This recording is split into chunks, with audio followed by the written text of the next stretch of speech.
mating. It can sometimes take quite a while for her to actually be successful in the mating processes, but not specific that I could notice. Although then again, if you look at Karula's litters in the past,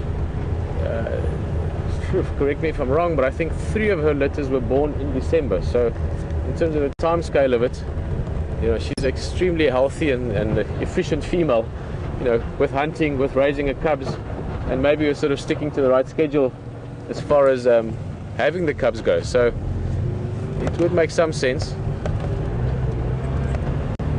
Then you know, it would make sense that maybe in the next month or 2 she might actually have the cubs. So not impossible, but we just got into one of the bigger roads. I'm going to cover some ground. I want to get to the west. There's a new area, Aratuza Lodge, that we're using as well. I've still got to know or get to know some of those roads. So I'm going to cover some ground. And HT is out there as well. I'm sure he's dying to say good morning to you guys.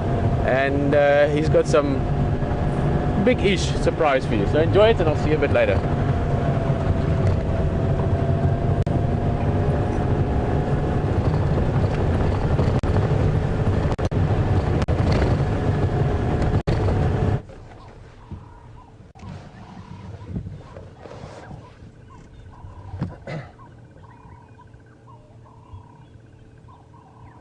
Well, this is a lovely little spot to start. A lovely little spot to start a morning drive at our dam here on Djuma Game Reserve. It's a great way to see, from this high vantage point, to see one of my favourite animals, another one of my favourite animals, hippopotamus. Now they're just sticking their ears and their eyes out there.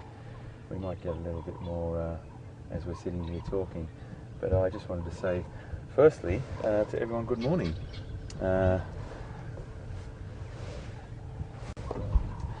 Really great to have you with us, and good morning again from Djuma. My name's Hayden Turner, or HT as most people refer to me, and welcome aboard Safari Live. Great to have you. And wherever you are in the world, that's that really fantastic vocalization that hippos do, that is a quintessential African sound. You'll hear it when you're all over Africa, or where there's water anyway. And that sound, as you hear it at night, really makes you realise where you are in the world. We'll come back and have a little chat about the hippos any second now. But I just wanted to say thank you for coming with us. Really great to have you on board. It's about 17 degrees Celsius, 62 Fahrenheit here this morning, which, as Pete said, is quite coolish. That can be a benefit for us this morning. Predators will have a tendency to prolong their hunting or their activity because the weather is a little bit more conducive to them. So what we're talking about really there is that the hotter it gets, the predators start to get into the shade, and a lot of other animals move into the shade as well. But a lot of the antelope and the herbivores will spend time grazing or browsing longer than the cats will. But you know, we're here to see everything, and that's the most important thing. If you do want to contact us and ask any questions, which we do love, questions at WildEarthTV, sorry. And if you want to tweet us, it's hashtag Safari Live. So any questions you've got, we'd love to hear from you. Yesterday, if you were with us, we had quite an incredible day. In the morning, we didn't see a lot. We saw some great antelope and a few other things, and then it was getting to the point where I knew, so I felt something was coming. You have to persevere, and we ended up with Karula, a really famous leopard here on Djuma, and a famous leopard. Great for me to see for the first time, but Pete has spent a lot of time with that leopard and knows her very well, so it was great that I could call him up and get him to see her for his first time for about 5 years, I think. So what we've got down here is a piece of water with nothing in it, it looks, but underwater there somewhere is 2 hippo. There's a bull and a cow, and they will be coming up any second. Hippo, a lot of people think that hippo can hold their breath for a long period. There we go. There's the bull there and the cow, and there's two in here, and they will vocalize to tell other hippos where they are, but also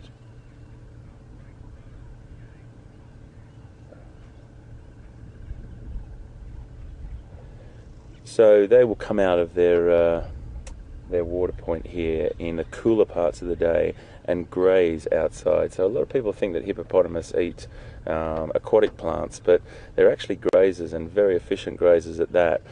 In the cooler parts of the day, which is the afternoon and evening, and when night falls, they have a tendency to come out and start to graze the surrounding grasses. They will travel considerable distances depending on food availability, but they'll come out and they'll use regular paths. Now on this particular dam, they've got great access because it's a very the banks of the dam aren't difficult to get out of, but in some parts of Africa where they have to go up a steep embankment, you'll see these wonderful trails that they use regularly, and they start to wear into the ground. Other animals will use those as well to get down to the water point. They're fantastic creatures, very efficient grazers. They've got a really wide mouth, as you probably know from seeing hippopotamus as a child. I'm sure we all grew up with knowing what a hippo was, and that gives them great access to grazing the grasses. They're just great creatures, and yes, they are very formidable as well. A lot of people get charged by hippos when not realizing that they're either in the water or not.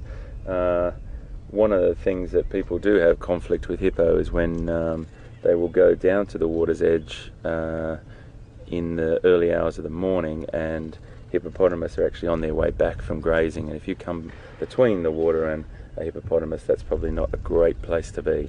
But you know what, a lot of people have this thing that they're more dangerous, they kill more people in Africa than anything else. Well, you know, I don't think there's a lot of other things that are more dangerous than hippos, but they get a bit of a bad rap for that. The hippo's safety place is or place of refuge is the water. That's where they feel comfortable and safe. And if you know a human being or any lots of other creatures as well get in between that and the water, a hippo and the water, you will get a little bit of a problem with a hippo. But they're great creatures, they really are. And I've seen them in parts of Africa with hundreds and hundreds and hundreds in water together, and it's a very interesting social structure. They tolerate each other, but there's a bit of conflict that goes on with the males, and we'll come back and see these guys over the time that we're here. Just wanted to stop with you and show you them because I think they're fantastic.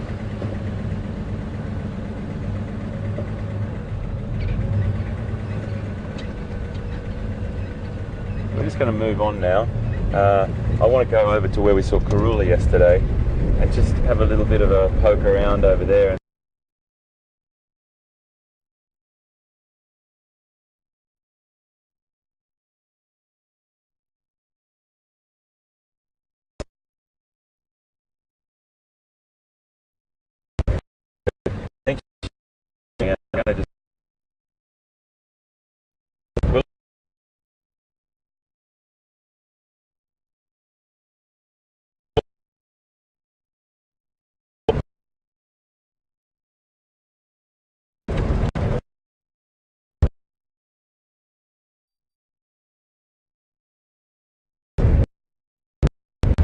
So it's still nice and cool, and a great temperature for those predators. I always sound like we're only looking for predators, but it's very far from the truth. Anything that comes into our field of fish for on a game drive, it's really important to keep it organic, keep it flowing, anything that you find.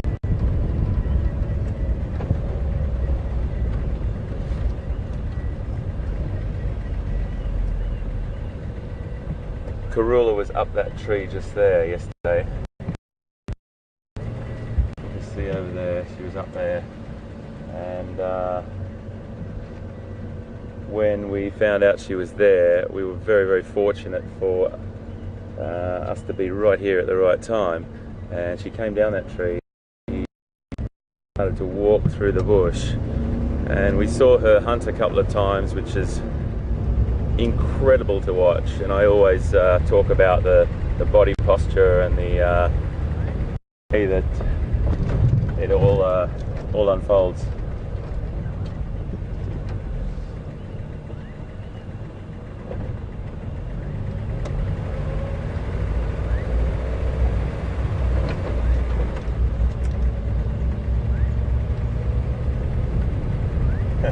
We got a question from Eric about what vehicles we're driving.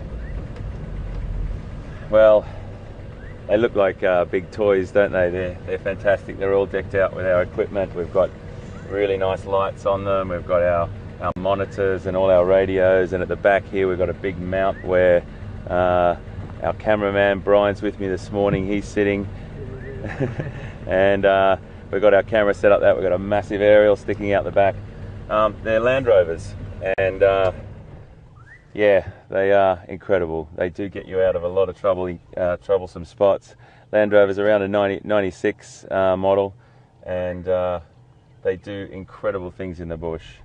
Nothing beats one of these, really, and they're enjoyable to drive. You get a bit of a connection with your Land Rover. Pete's in my Land Rover at the moment, and I'm in his, and he wants this one back, my one back.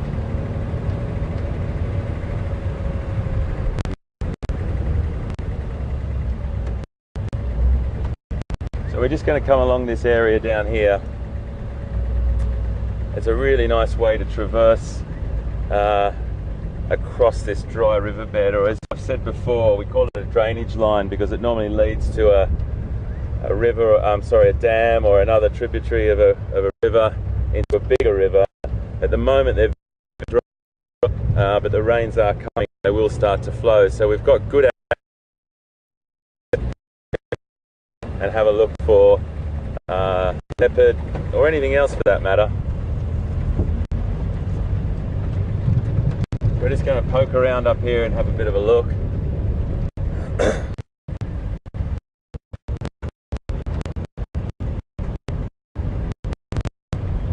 It's just great to have you on board, and to think this is coming to you live from Djuma Game Reserve in Sabi Sand in South Africa is a pretty exciting thing. Get ready this morning, I was thinking, out of this world, I'm about to talk to people and get them onto my exactly driving to the reserve in the morning, how incredible this opportunity is. This sort of thing is where technology has gone. Sure, we have a few hiccups now and again, we're finding things as we go, and we'll it's a pretty experiment to be trying to broadcast live. A lot of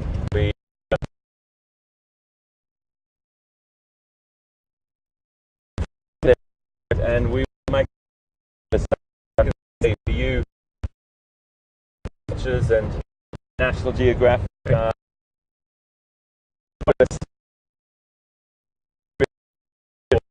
sticking with us.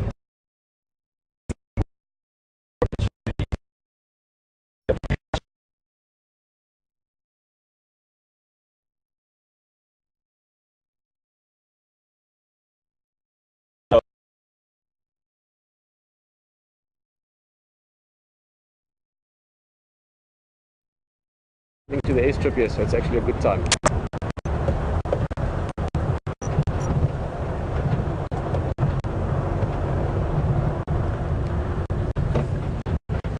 Welcome back this side. VM and myself just having a little chat.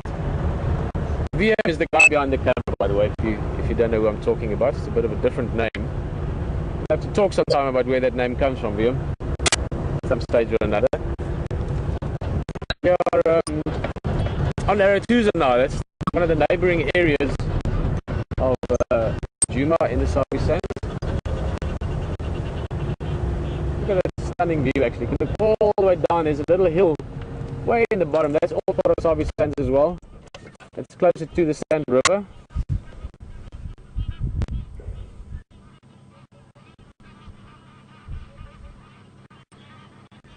I think that's Mala Mala Kopi, if I have it right.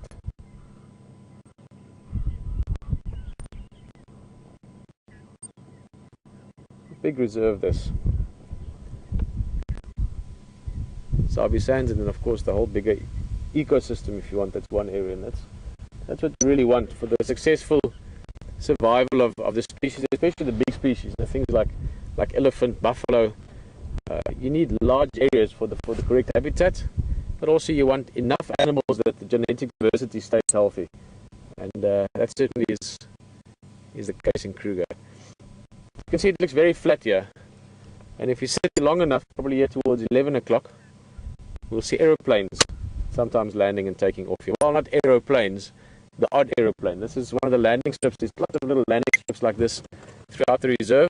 A lot of people drive into the lodges, but many people fly in and out just because of the remoteness or the distance of it from wherever else they might have been. And airstrips, not always, but quite often make for very good viewing. Because you've got a nice big open area like this, it is ideal for your planes game. There is some geese flying towards it. Let's see if we... Oh, no, they're turning.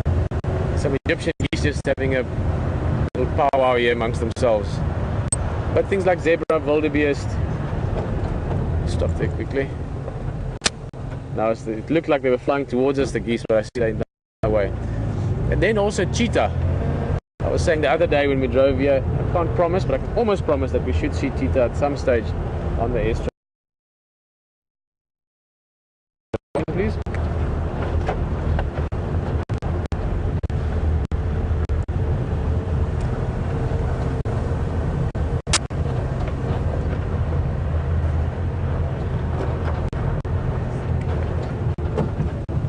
Whoa, this is awesome.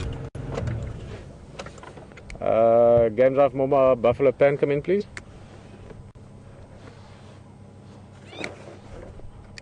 Morning, is that Cedric? Very good, thanks Liam. It's a side strap jackal here. Whoa, let's see. Not the most common species we see. We more often see the way little jump.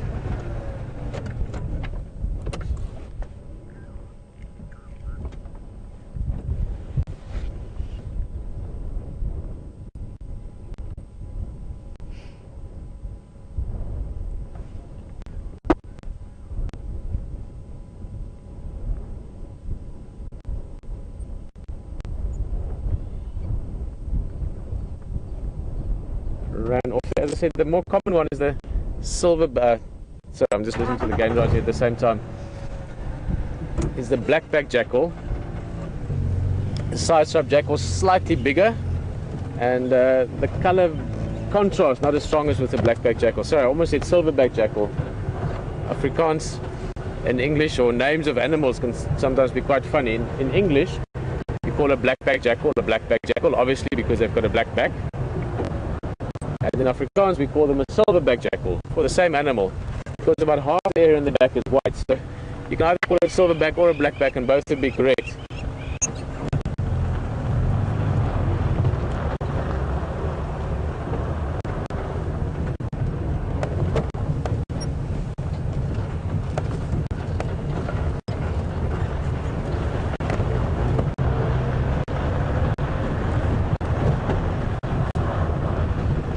This is at the moment dry, a little bit of water here, but on the left hand side is Buffalo Pan, and it's a beautiful little waterhole, the dead tree, very popular wallowing spot as well. So when the rains do come, we'll quite often see I feel things like mud, buffalo, warthog, that kind of thing.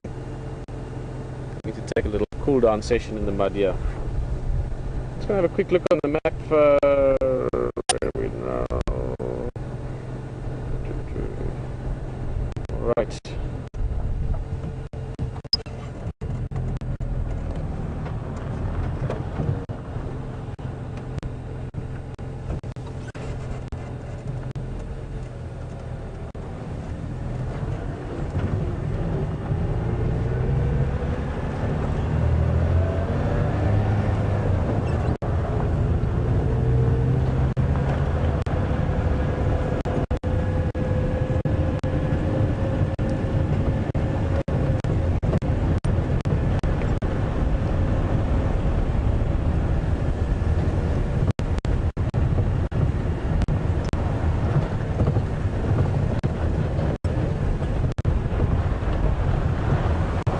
game drive vehicle right in the distance. Gonna make some space for them. Come fast.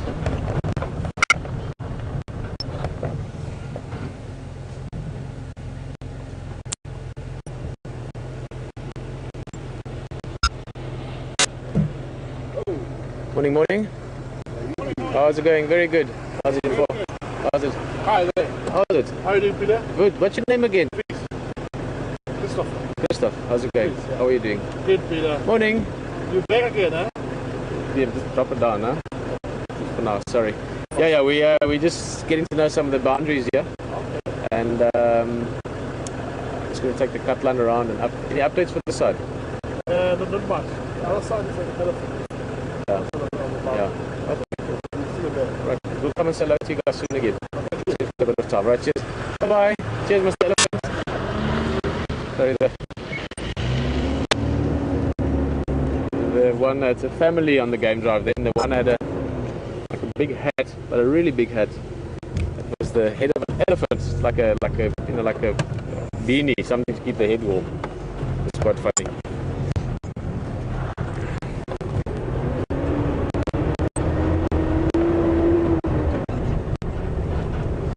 Alrighty, now we're on the road that I've never been on before. We're going to head down towards the boundary of Aretusa, and we're going to drive the southern boundary. Partly to check our signal scoping there and to do a bit of the testing aspect, but also just to see what it looks like. I've said many times before, my favorite road in the whole world is a road I've never driven before. So whenever I'm driving a road I've never been on before, I'm driving my favorite road in the world. So I'm going to be doing some favorite roads today. Just make sure I don't get myself misplaced on it.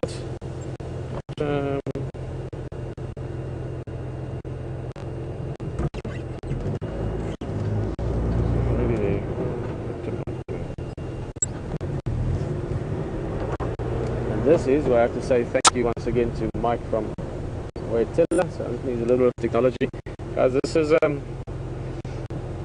back in the days when I started guiding, whenever I got to New Reserve, it was always quite a challenge to get to know the roads. You've got all these different road networks, and from the area it looks simple. You know, you go to Google Earth and it's like, oh, it's very simple. There's the road. Oh, look at that. Whoa, that's a bit quick, but I think that was a Marshall Eagle. Beautiful big raptor. Flew away.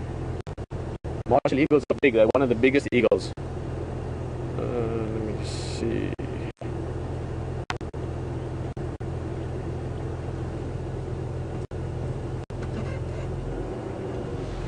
See? Thank you, Mike. If I was continuing along there, I would have been going into another area. Now, let me explain a little bit about Sabi Sands. I think it's important to maybe discuss this in this sort of exercise stage, if you want. And for those of you that are familiar with Wild Earth and have been with us and friends with us for a long time, oops, I pressed the wrong button. Over the next days and weeks, it'll be great if you guys really, and I know you do this, and this is why I openly ask it, really get on board with what we're doing. And what I mean with that, for instance, there will be times when we're driving along. Let me just make sure I'm going the right place. Yes, I am. Thanks again, Mike. Very cool.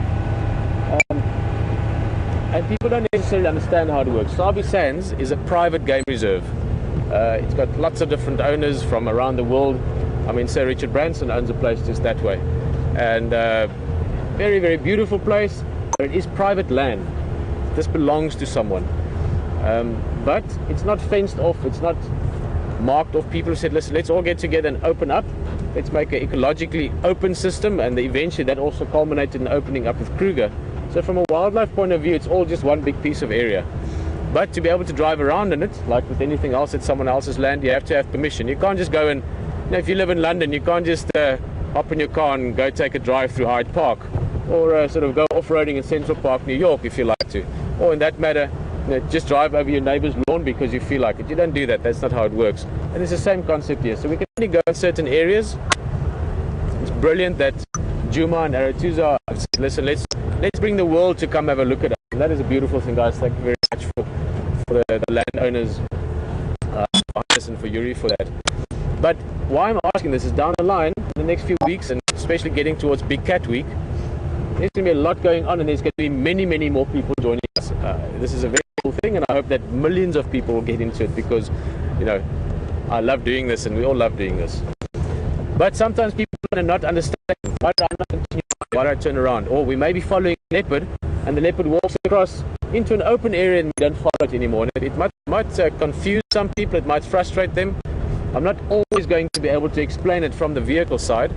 So for those of you that are in the chat rooms and talking to your friends and so on, it would be really great if you can just help me explain that. And I know you do this, which is why I'm just sort of mentioning it for those of you that don't know how all of this works. I mean, we've got people that have been friends with Wild Earth for many years now, and you understand how it works.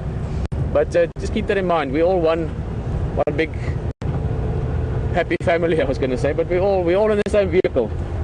Not even the same boat. We're all in the same Safari Drive. So if people are sometimes unsure of things, feel free to talk to each other. I mean, it's very usual. And all the years of guiding I've done, you know, you have your certain things. If there's something around, you talk about it specifically. But at other times, people in the back might be sitting chatting about this and that with each other. So please keep that thing in mind. Long explanation for why I had to make sure which road I was on. I'm now driving along the Tusa southern boundary with good signal, which is also very exciting.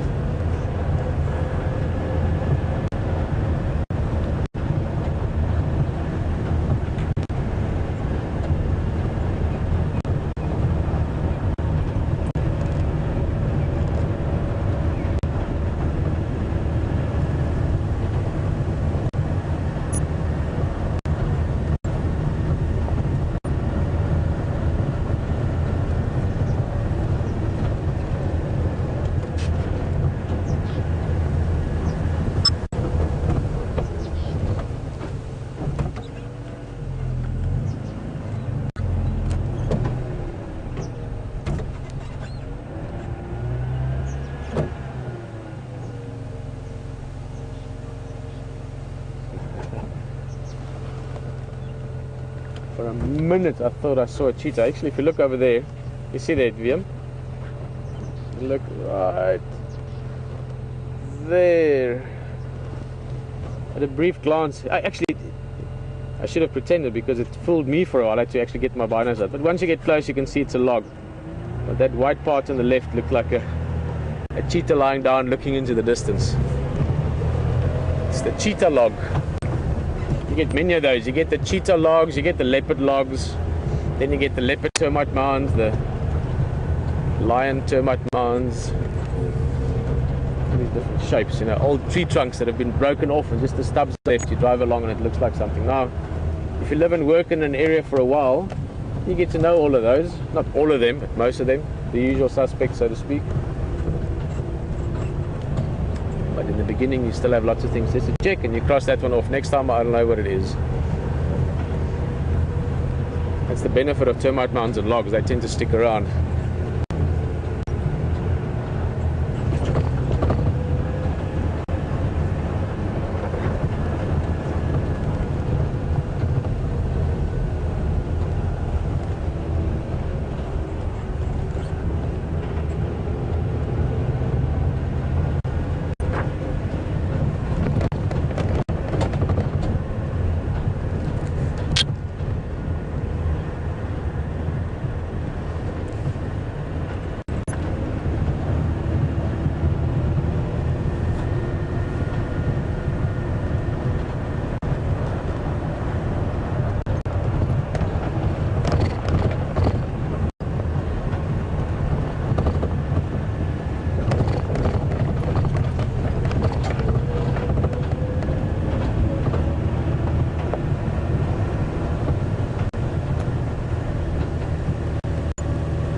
explore along. I think HC's got something nice to look at there and enjoy it a little bit. Say hello to him. See you guys in a bit.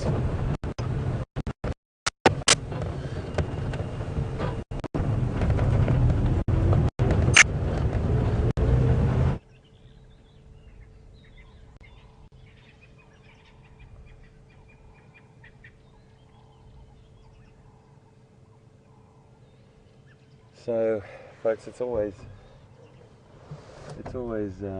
important to stop and look at everything you possibly can. And I just saw a bird fly out of a nest behind us, and we've got it in the frame down there. Now it's a little bit hard to see.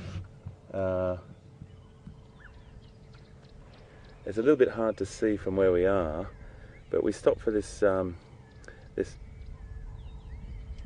We really always try and stop for as many birds as we possibly can. A lot of the time they will fly off into a bush or a shrub or a tree, and they're very difficult for us to see. So, but I wanted to stop and show you this one. This is one of my favourite birds. It's called an African harrier hawk, and it's way off there, but I'll show you. I've got a little field guide here, and on my field guide you'll be able to come and see a little bit more of a better idea of what it looks like. So this is an African harrier hawk. It's got this really narrow beaky sort of head, yellow bill with a little black tip, yellow legs, very distinctive. It used to be called a gymnogene, and that's what I've always known it as, but it's a really nice little way to show you, because a lot of the time they will be off like that in the distance, and it really is just becoming a black silhouette, a silhouette on the horizon. So that's what a gymnogene is. There's a nest up behind us here. We might just back up and give you a little look at that. But they are a beautiful a raptor, and what they will do is they've got this incredible ability of hanging with their legs off the bottom of weaver nests. Another bird that builds its nest hanging off the branches of trees. It'll hang from upside down and use its long narrow legs to reach in and try and get the chicks out of the nest. And I've also seen them on a craggy, sort of a rocky cliff face, with their foot right into a crack in the wall, trying to get lizards. So they're a really, really interesting bird to watch. Its nest's just up here. I'm not sure if it's building it or it is nesting on it, but we'll just back up and show you a little bit here. I love raptors, I love birds of prey, and I love all birds, but maybe I just love birds of prey because they're bigger and I can see them. It's really hard to see up there, guys, I do apologise. It's just sort of a few little branches sticking out of the fork in the tree there. It's just that bit right there, and it might be that she is building it now, or I'm not really sure, because I just caught her out of the corner of my eye flying off from there. So we'll come back past this way and keep an eye on that. I think they're a fantastic bird, and if I see another one, or what would be ultimate for us is to see one hunting, but you can't always guarantee that, that's for sure. But gymnogene was the old name. They're now called an African harrier hawk.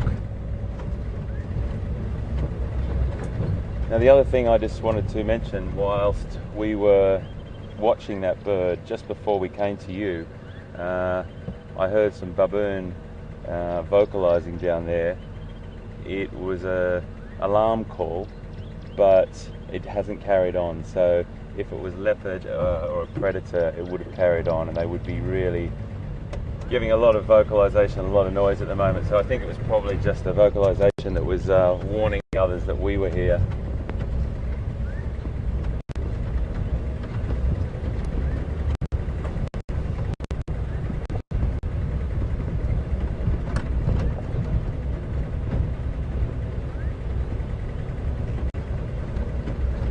I love this area down here.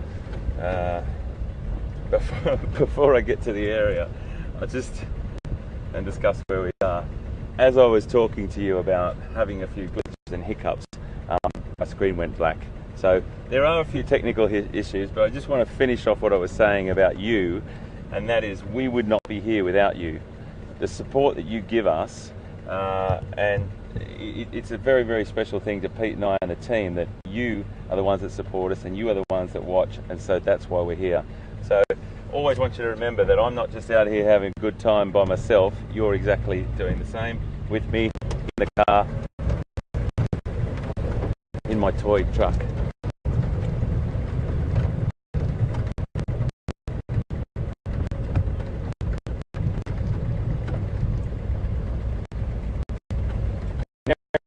More about what vehicle it was. I mentioned that it was a Land Rover 26 model, but we've done a lot of modifications to them, Eric. We've got a lift kit on them, the suspension's been raised, there's loads of different things on it that gets us through every day, and they do online here. They're not too noisy. We've got a petrol engine in these, by the way, so the diesel would be a lot noisy. As beautiful an engine, but we find the petrol just a little bit better for game driving and keeping the noise down. I always get to these forks in the road where I look up and I think, ooh, haven't been down there. Road less travelled for a little bit. Hopefully we won't lose signal. So this area is what we call like a river station. It's right on the edge of dry riverbed, water running when the rain comes soon, and it's a great place for leopard, it's a place for elephants. Loads of other different animals frequent this area because the vegetation is quite lush, and animals they really go where food is either abundant or what they need for their dietary requirements, and sometimes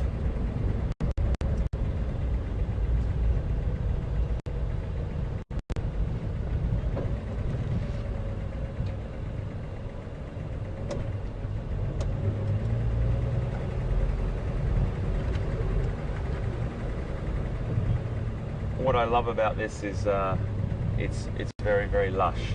So I think we always find things down here. Let's fingers crossed here.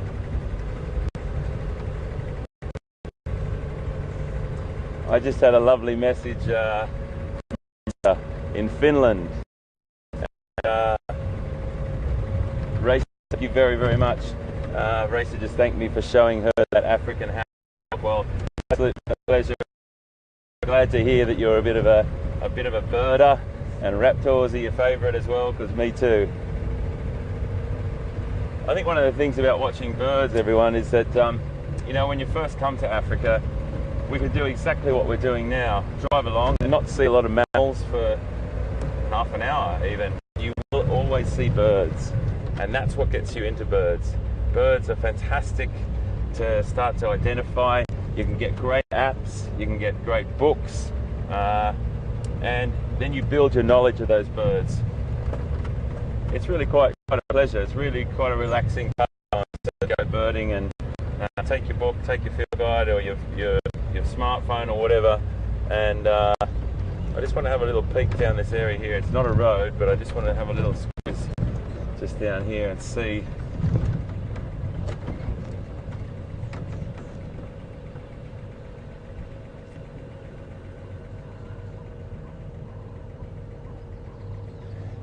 We passed the area that Karula was in just when we lost you before.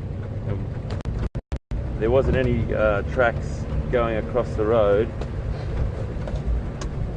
I'm going to head back down the river, Ryan, across the other side there. Let's see how we get on. So yeah, birds are a really important player in the wildlife watching game, and you know what, we drive past a lot, and don't ever think I drive past a bird and not stop and look at it. It's just that sometimes it goes so fast and it goes right down into the vegetation, and for me to show that to you, it just looks like a little brown thing that big. There's some amazing birds here in Africa, and we will stop for as many as we possibly can, and a lot of raptors.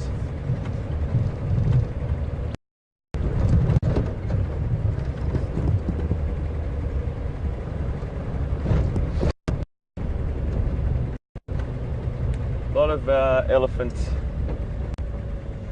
effect here. I'm going to try and use the word effect because I don't want to try and make it sound like it's damaged.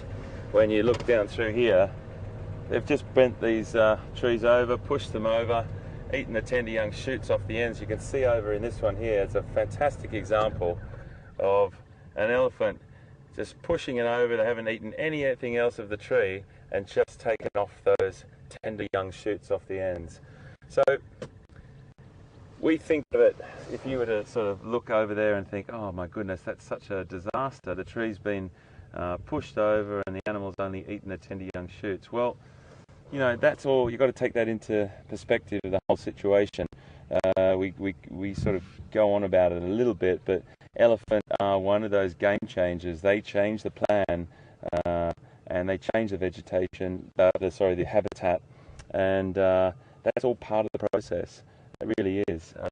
Other animals might use that. You know, invertebrates will inevitably use it, and things just change. You can get to some areas where you'll see a particular species just completely cropped at the top all the way, and those trees should be probably about 3 or 4 meters tall, but over time they've been stunted like bonsai trees into little stumps just with some foliage at the top. The elephants might move on to it a little bit. Sometimes they knock them over, but not always. Let's go and try and find some.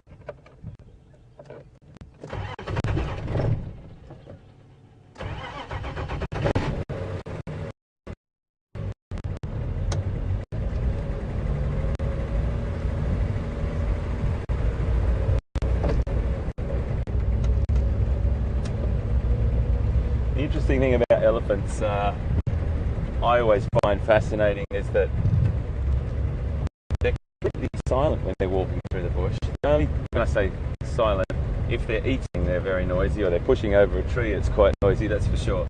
But when they're just walking through and they're going from place to place, they're amazingly silent for the size that they got. Those big, soft, fatty pads under their feet, and allows them to walk very quietly through the bush.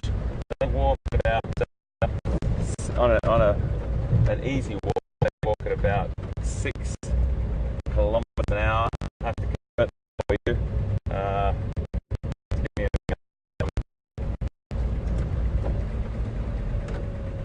Sorry, something just ran through there.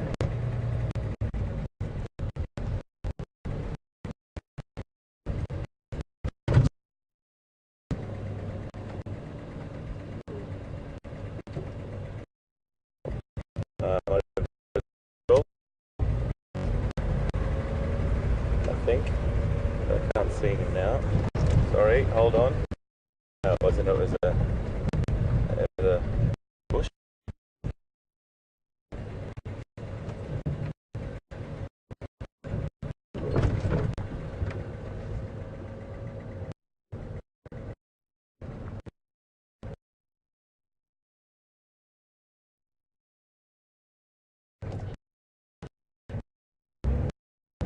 Sorry guys.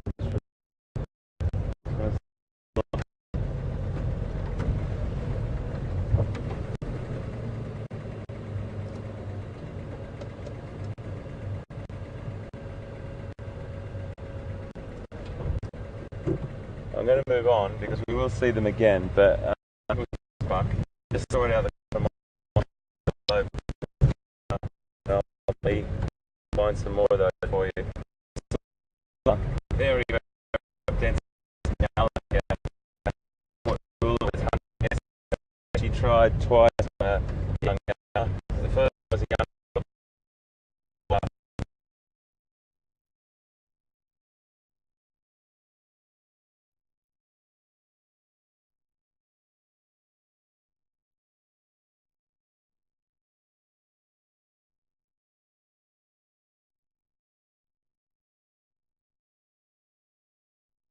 Include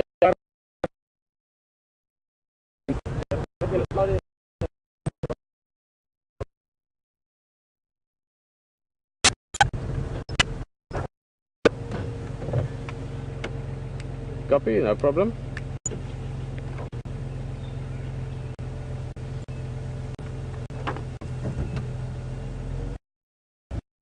Standing by.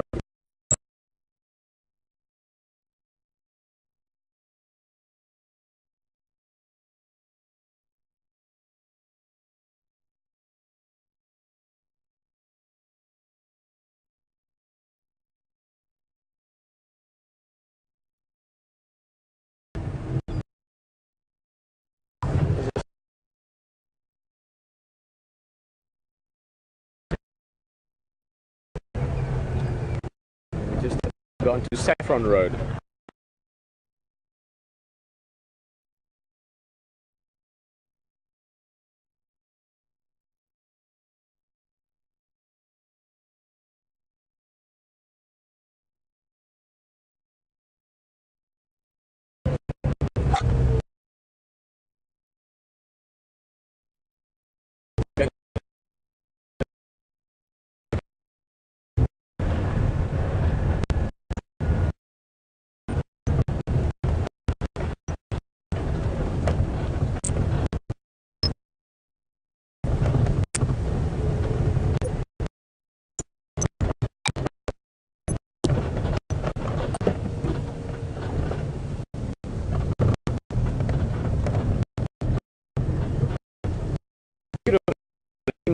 Burned, not.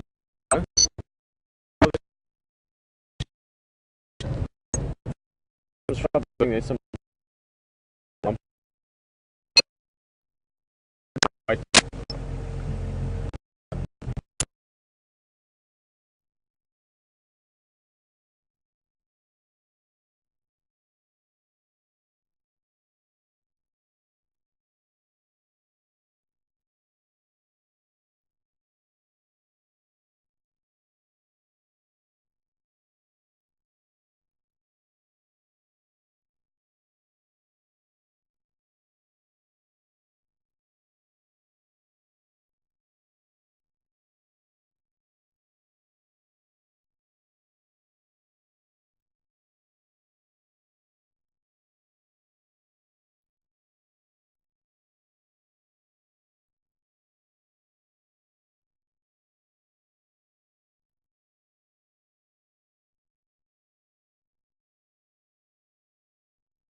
Cheetah.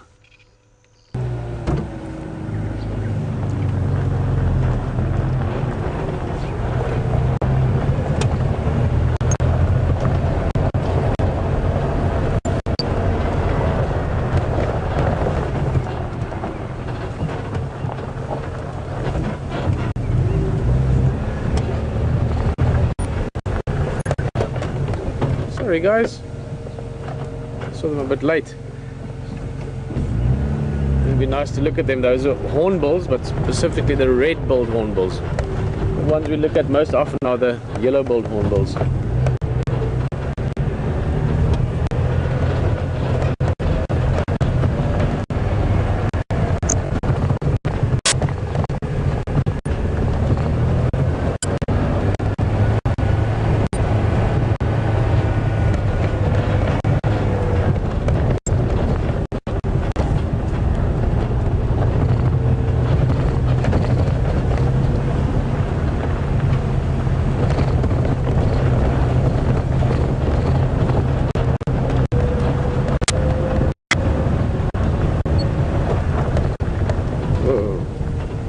Where we are now.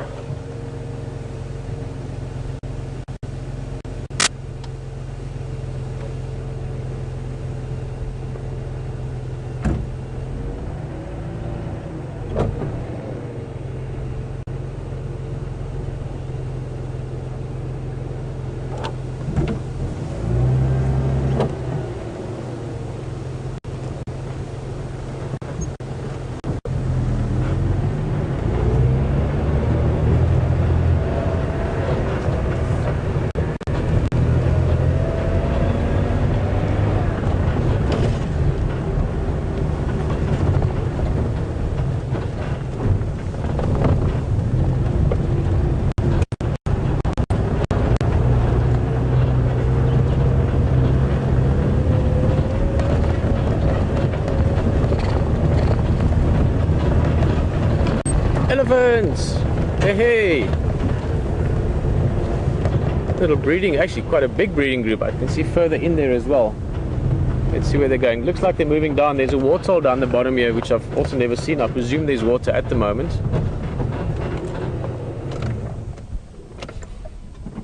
Just because this area is burned very recently and the grass is still just flushing, we're not doing off-roading here probably for another 2 weeks or so until the grass has grown in a little bit. So we won't follow these elephants other than if we can see them from the road, but I've got a good idea where they're going. This, as I said, is a breeding herd, which is why you're seeing some youngsters. Here's a little baby. That's probably about 2 years old or so. Maybe a little bit less. Elephants are amazing. I mean, they've got a really strong family unit or family bond within the group. Social structures very intricate and well developed or well evolved. But pretty much the elephant bulls live a nomadic life to an extent, and that's also that some of the books you read, it seems like elephant bulls walk around randomly all over, but you will, if you live in a certain area, you'll often see the same bulls visiting with the same herds over a longer period of time. Elephants aren't territorial, so it's not like they stick to a specific area only, but they've got large home ranges, so they stick around areas that they know. They don't just wander around aimlessly the rest of their lives. So you get bulls that have a relationship with herds, with cows. They've known each other for many, many years often. But the herd structure itself is made out of adult or mature females. Let me just go a bit forward. And oh, there's a lot of elephant here. We're going to stick with them, see if we can follow them down towards the waterhole.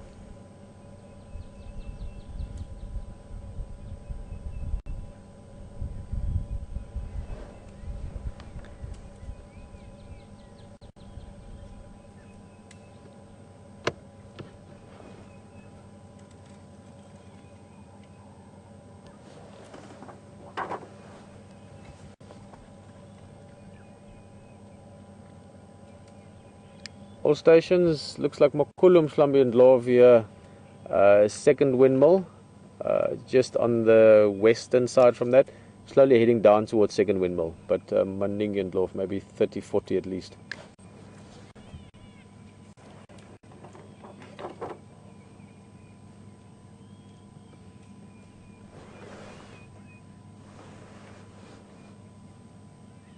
This would be very possibly the matriarch, or at least, if not the matriarch, one of the mature females in the herd. Just looking at her size, she's a very healthy female. You can see the left tusk was broken, maybe in somewhere along the line trying to break some bark or break some food off from something. The tusks are very important working tools as well. She's got a nice notch there in the top of the right ear. You can see it looks like a sort of a, you took a big bite out of the ear. That's the shape you've got there. So that would be the easy way to recognize her, as well as that left tusk. So if you're in this area often, and hopefully we will be over the next while, this herd might be around every so often, and we'll get to know them by recognizing certain of the individuals. I'm just going to turn around. We're going to be spending some time with them. They are slowly heading down, and it's a big herd. I was saying on the radio now, oh, there's a little one. Let's just show you. We're going to try and see him better later, but tiny little guy, that's a few months old. Right, trying to break some branches. Let me go a little bit. There, look at that. Whoops. He's trying to, he's got a little twig then, he's trying to break it. Now he's climbing over it. Baby elephants are so funny, eh?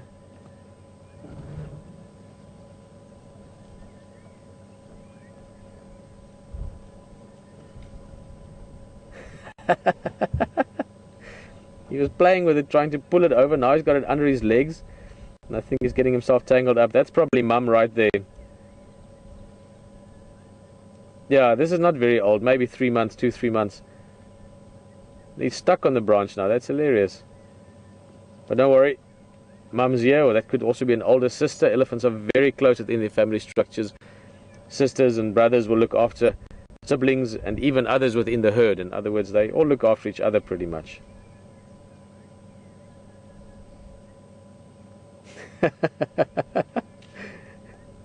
Look at that, really squashing up against mum, just getting reassurance.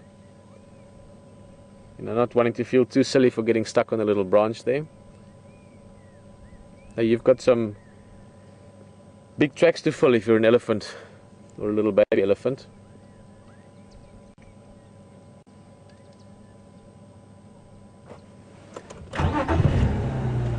Great, let's stick with him a bit.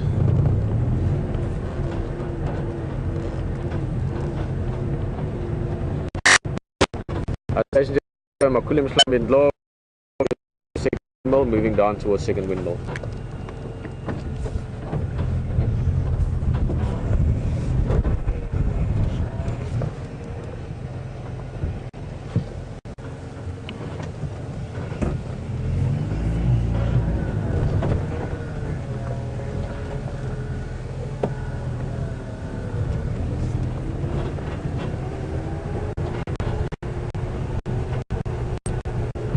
Good evening, Sarah, from San Luis in California. What's the time there now? It's like 10 at night, if I've got it right. Sarah, no, that female actually, she did have a particularly sort of rigidly back. Sarah is just asking if there's different types of African elephant. She seems to think that the elephants she's seen before have always looked like they had sort of rounder footer backs. We'll try and show you again what Sarah's talking about. But no, I think that Pacific female just had a bit of a knobbly back maybe, or a sort of, it showed up a bit more. But also, Sarah, keep in mind, we are now at the, even though it is summer, we are at the end of the winter cycle. So we just getting this bit of flush now because of the burn, but it hasn't really rained yet. So the good months are ahead where there's lots of food. So you might find that some of your older elephants will lose a bit of condition during winter. Elephants have to eat a lot of harder foods in winter, tree bark and things like that. And when the elephants get old, their teeth start wearing out. So they can't always chew so well, which means they can't always digest so well, which means they can lose condition quicker. In summertime, there's lots of soft food, you know, lots of green leaves and all the bounty of summer.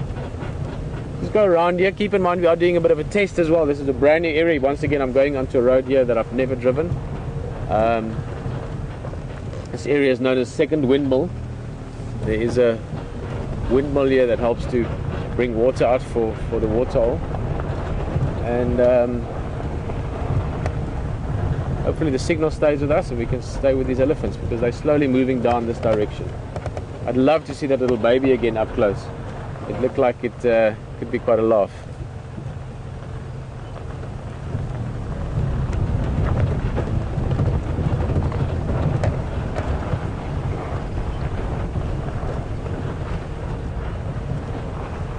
Tell you what, I'm going to quickly go down to the waterhole just to see what we can and can't see there.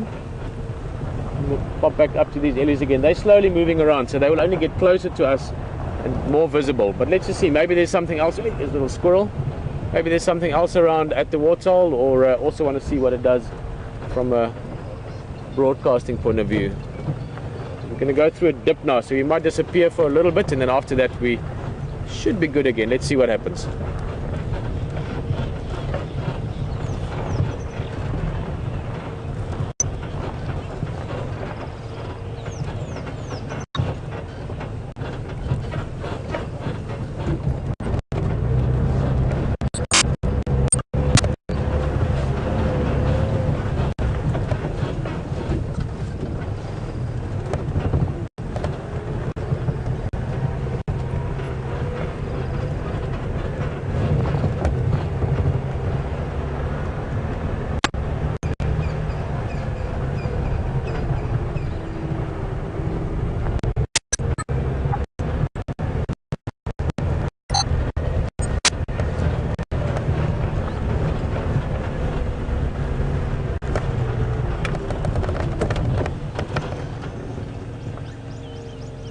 Look at the map here. There's, as you can see, quite a road, sort of little network. That's often the case around waterholes. We've got different roads, you know, coming from different areas. Let me just orientate myself.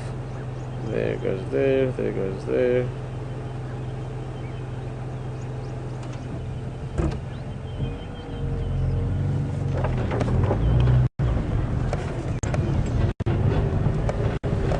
Have a little look around, make sure there's not maybe a leopard or a lion or something else taking a nap around here. Then we'll go back to those elephants. They should be a bit closer to the then.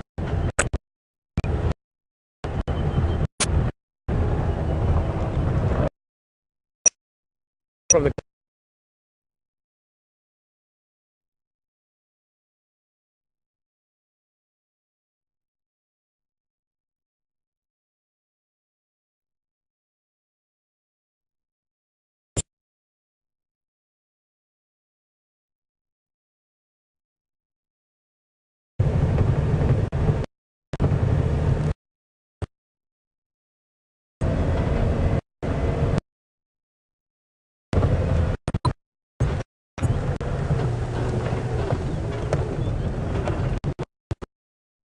back to those elephants.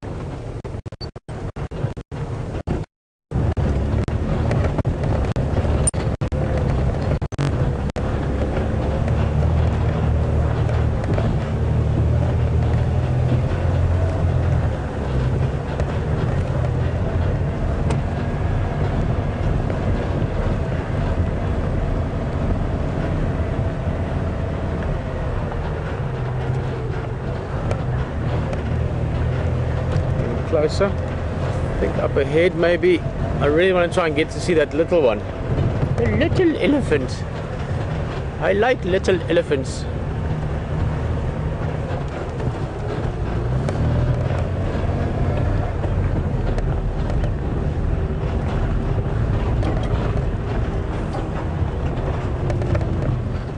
Hey, that's more like it.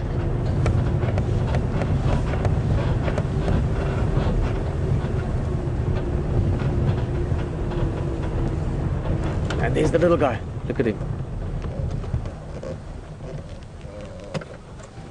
Hello, little elephant.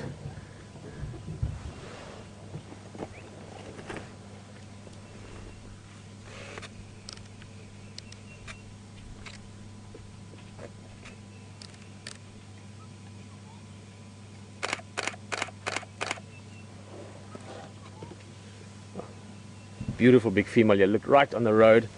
Got that beautiful notch in the trunk, in the tusk.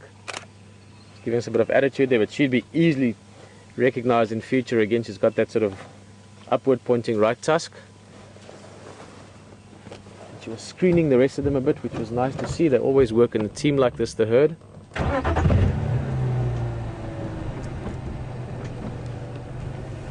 Oh, wait, not yet. He's still a youngster. We don't want to cut him off. He'll get a bit worried. This one's a couple of years older, 3-4 years, probably 4 years old.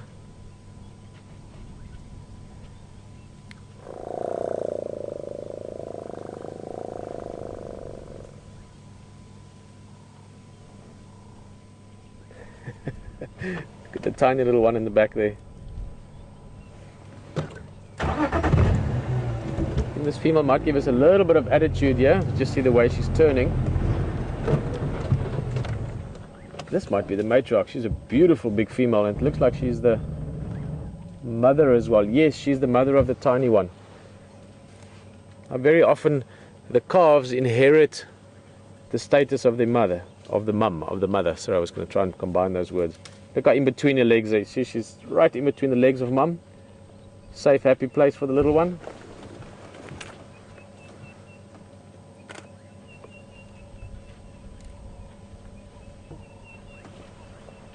That was lovely, huh? Giving us that high head posture. Just telling us, hey, remember what you're up to here. This is my little baby.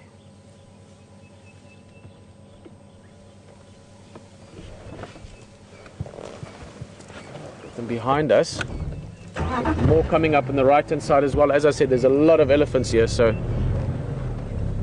just turn around.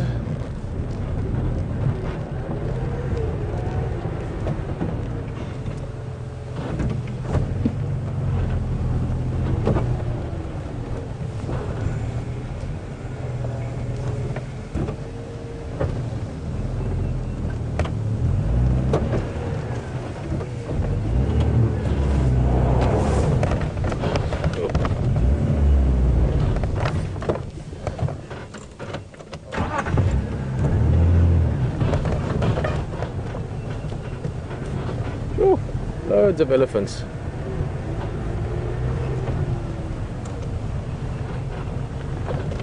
Okay, let's just roll in here again. There's another tiny baby on the left, the one you're looking at. It's okay, it's okay. We're just here to say hello. Morning, everybody. Okay, enjoy the green food, We're just sitting here. Awesome. You see they're eating those green leaves there. After the fire, a lot of the trees lose their leaves, but this one was surrounded by a little bit of a road network, so it's got nice green food left in it. I like this female, nice big tusks. She's beautiful.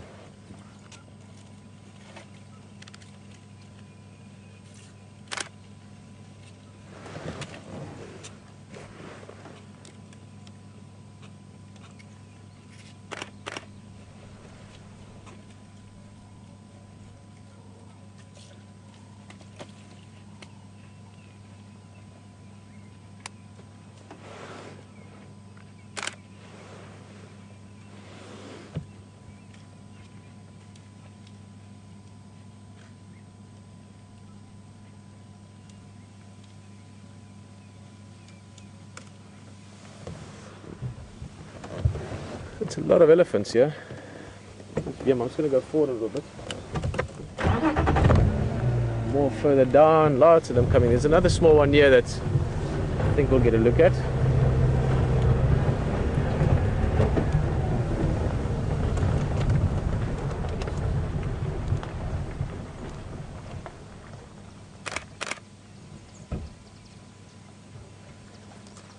Sticking close to mum.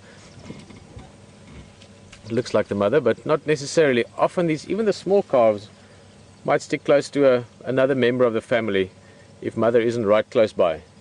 But this is an awesome herd. They're also very comfortable with us. The couple of times when they raise their ears, it's almost more just to come and ask sort of, what you up to, what are you doing? This is a young bull. He's in that sort of teenage phase, probably 16, 15, 14, I think, not younger than 14, but 14, 15, 16. So he's at the stage, we're still part of the herd, but he'll slowly be getting more and more pressure from the matriarch. Just to remind him that, listen buddy, you're not going to be here forever. And she'll slowly start pushing him around a little bit, and he'll sort of move more to the periphery of the herd until eventually he gets to know some of the other bulls in the area, and then he'll move along.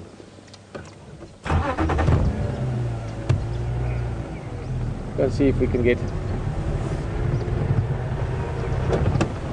There's a youngster as well, another female following. Really like this herd. They're so comfortable and so relaxed.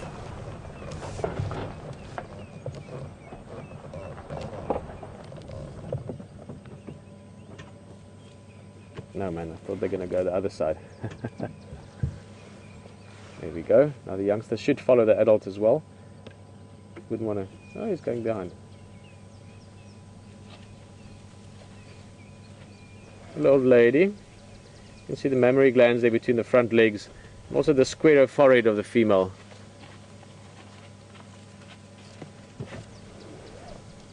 That one has got a smoother back. She's in better condition. Just thinking of Sarah's question earlier.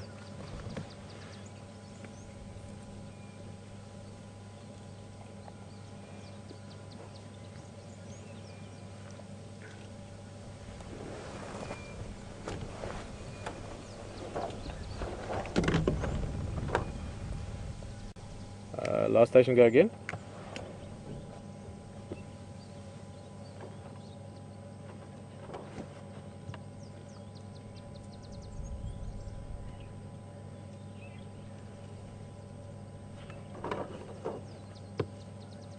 Any station in the vicinity, Arathusa, second windmill, that can copy. I just want a radio check, please. Okay, I copy about 3 out of 5. Now, I was just wondering if my radio is good. Yeah, I'm on a different vehicle today. Guys, just to update, Makurishlambe and Lov, they're moving. They didn't go down to second windmill. They're sort of continuing in a south-southwestern direction. Yeah, I'm sure you guys will know this herd. There's a couple of very easily recognizable females. One with a sort of a really curvy right tusk, and 2 small mampimpans.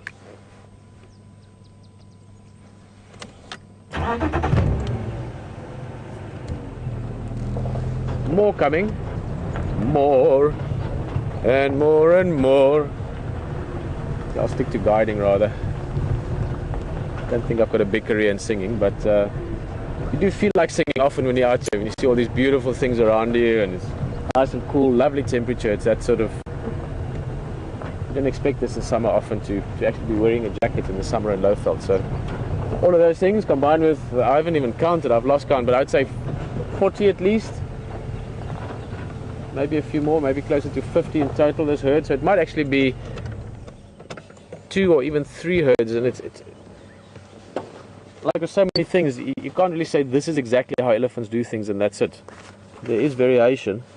With your breeding herds, normally you're looking at anything from sort of 6-7 individuals up to 20-30 in a herd, and that means one herd in terms of the matriarch that leads them and the other females and sisters and offspring that are together. Normally they are also related to some extent or another. And then when you got 50 or 60 elephant, like we're having here at the moment, then it's often maybe 2 herds or 3 herds grouping together. Very nice to know that as well. Will just letting us know the signal's nice and strong. I'm really excited because we are far away from our current setup at the moment. So that's a great thing to know in terms of this morning's exploration. But with big herds like this, they often sort of might separate for a bit. So tomorrow we might find one of these females, 20 or so of them somewhere and the other somewhere else. But then they often congregate again as well. And again, they could be related amongst each other. And what I mean with that is, if you have a matriarch, remember I said earlier, a matriarch's calves, if it's a female calf, will inherit her status. So if you think of the lifespan of elephants, 50 years, 60 years even, but let's say 45 to 55, 60 years on average, a matriarch will have obviously more than one calf in her life. They have calves every roughly 3.5 would be very soon again. 4 or 5 years in between calves, and sometimes a bit longer depending on conditions. But let's say every 5 years from when they have their first calf, they could have them as young as 15, 16, but let's say 20.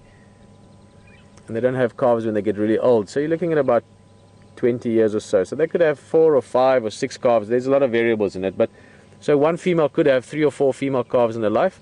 And at some stage, that female calf might split off from her mother's herd and start her own herd if the mother is still in good condition. But that doesn't mean they don't like each other. They still know each other, they still like each other, and they would often congregate back together. So that was a very long sort of trying to explain the understanding of that, of the herd dynamics.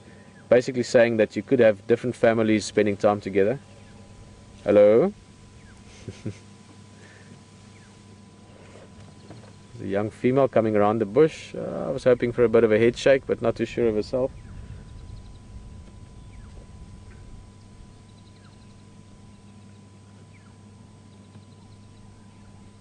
I love elephants. They are just so cool.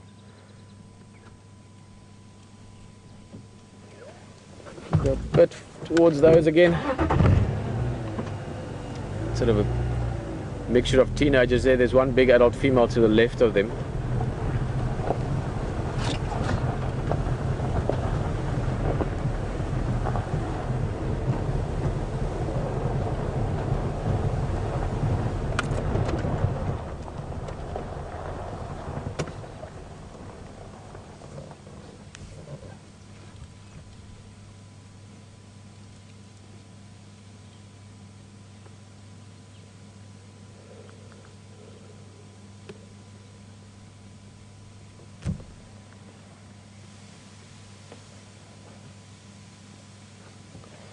Enjoying some fresh leaves on our left hand side. This is also one of the bigger females. Don't think matriarch necessarily, but big female. She was just plucking some of those young shoots off the, what is that? It's one of the acacias. It looks like what they call acacia robusta, ankle thorn, or got a few different English names. This female also has a bit of a funny tusk. I think I've seen her before in the past. See, the left tusk sort of points the funny direction, almost the wrong direction from the normal curvature. Somewhere in the back of my mind that's ringing a bell. Wow, that was awesome. Just going to turn around. I think they've all moved into, we talked about the different areas earlier. They've actually moved into the neighboring area now. So we're not going to follow them further, but I'm just going to turn around. Quite often you find a couple of bulls lagging behind big herds like this. The bulls don't form a specific permanent part of the herd structure, but you will often have bulls that stick around with the breeding herd for 1 day, 2 days, a month, 2 months even sometimes. So let's just go see who's following them. And also, sometimes the fun elephants to see are the young bulls, those guys like the one earlier that I mentioned that's in the process of slowly being moved out of the herd. And they can be a little bit shy and unsure of themselves sometimes, depends on the individual. But you get those youngsters, you all have known youngsters like that. Many of us were youngsters like that. Now when you're sort of 18, 19, you know everything. In fact, they say that we should actually just have the world run by 18-year-olds because they know everything anyway. There's nothing to be figured out. But anyway, you know what I mean. So you sometimes get these youngsters following on the periphery of the group, and they can be quite fun. You know, they can come up and do a bit of trumpeting and flap their ears and just be a bit of fun. So we might see 1 or 2 of those following behind. The main breeding herd is now moved off.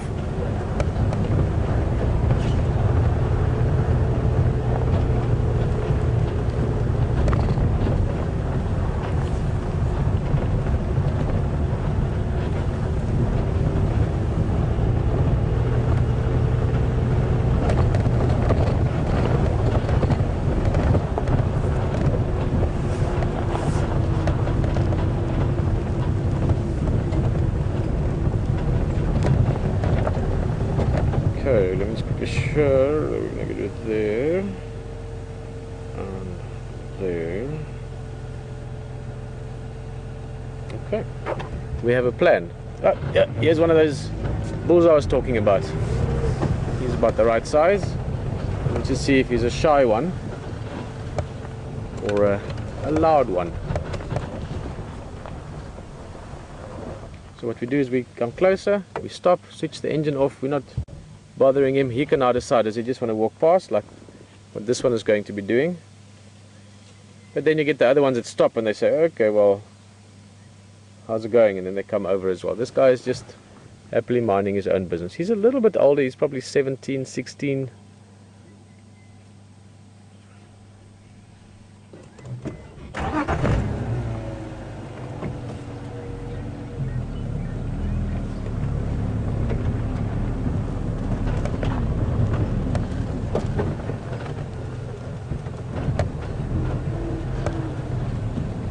Hello Deb, from Ohio.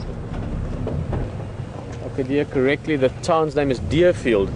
Hope it's a small town out somewhere in the natural parts if you want. Not close to the big cities maybe. I'm just trying to think where Ohio is. I haven't been to Ohio. The tusk, Deb was asking about the tusk on that elephant car that we saw earlier, the one sort of pointing down to the left. Deb, the answer, or the simple answer is no, it won't affect her at all. Deb was just wondering if it will affect her in any way. Negatively or positively for that matter. Elephants, especially females, can survive 100% happy normal life without tusks. For bulls, not having tusks can be a bit of a problem when it comes to challenging other bulls. In other words, they can't compete and fight with bulls if they don't have tusks. So it might impair their life in terms of their sort of productivity or ability to find mates and so on. But for females, it won't bother. That female could have survived 100% without tusks. She'll probably find that she can use it in certain times quite well. You know, she could pull a branch closer or something like that. But the tusks mainly are used for stripping tree bark.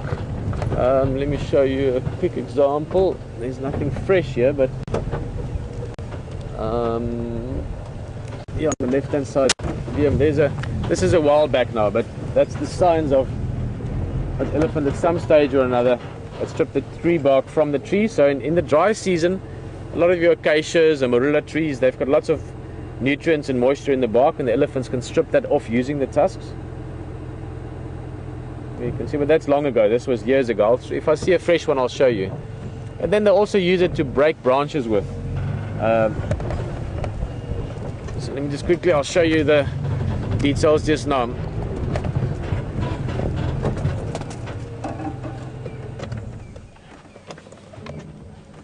So if you look at this here, again, this is an old example, but you can still see the shape of it. An elephant came with its tusks. So one tusk here, put it next to the branch, use the trunk, and then snap the branch over.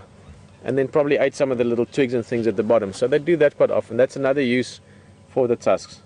Then Angela is asking how can they eat thorns and things like that without it damaging their mouths. Let me show you what Angela's talking about. That Acacia robusta, for instance, that I was talking about earlier, that it was eating, it's the same as this one here, it's the same species, and it's called an ankle thorn. A splendid thorn is one of the other names for it. There's some twigs that were broken by elephants a while back. I'll give you an idea how big those thorns are. There's my hand next to it.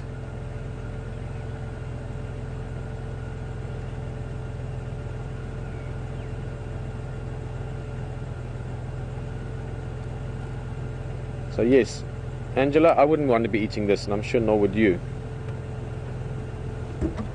But for an elephant, that's no problem. They've got big teeth. We spoke about their teeth a bit the other day. These big sort of, imagine them almost like shoes, you know, like that size teeth that they grind the food with. Also, the mouth is very tough. Again, the whole design of an elephant is very different from that of a human. And even their tongues, I've had the fortunate, if maybe a bit strange experience of having my hand inside an elephant's mouth before, and the tongue feel like this very, I always explain it as like a very leathery sponge. So imagine a thick sort of hardish sponge covered in a strong leather, and it really is like that. So those thorns don't just sort of easily go through, but they don't really eat those thorns. I mean, you will see them eating. If you look at this now, there's some thorns with branches, with leaves on them. They might be eating that kind of thing, but they will chew carefully, and also as they chew, and this is I've seen this actually with big bulls, they will put their trunks around the branch and sort of wrap it, and then pull the branch in one direction a few times with the trunk. Now the trunk has got very, very tough leather on it. Those thorns won't do a thing to it.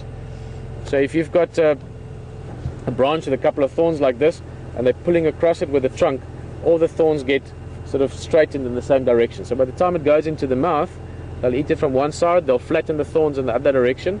So by the time they're chewing it, the thorns have been bent to some extent into a flat direction, if you want.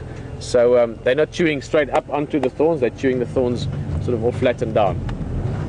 If that explanation worked, I hope it explained what you were asking. Where are we now? Second window.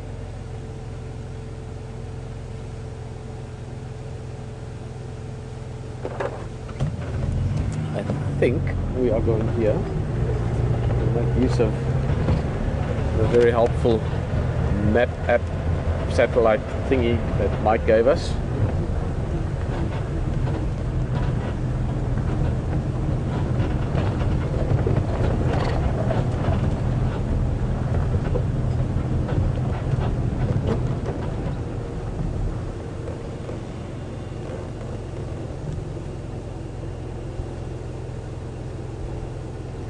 All right, we are on the right road.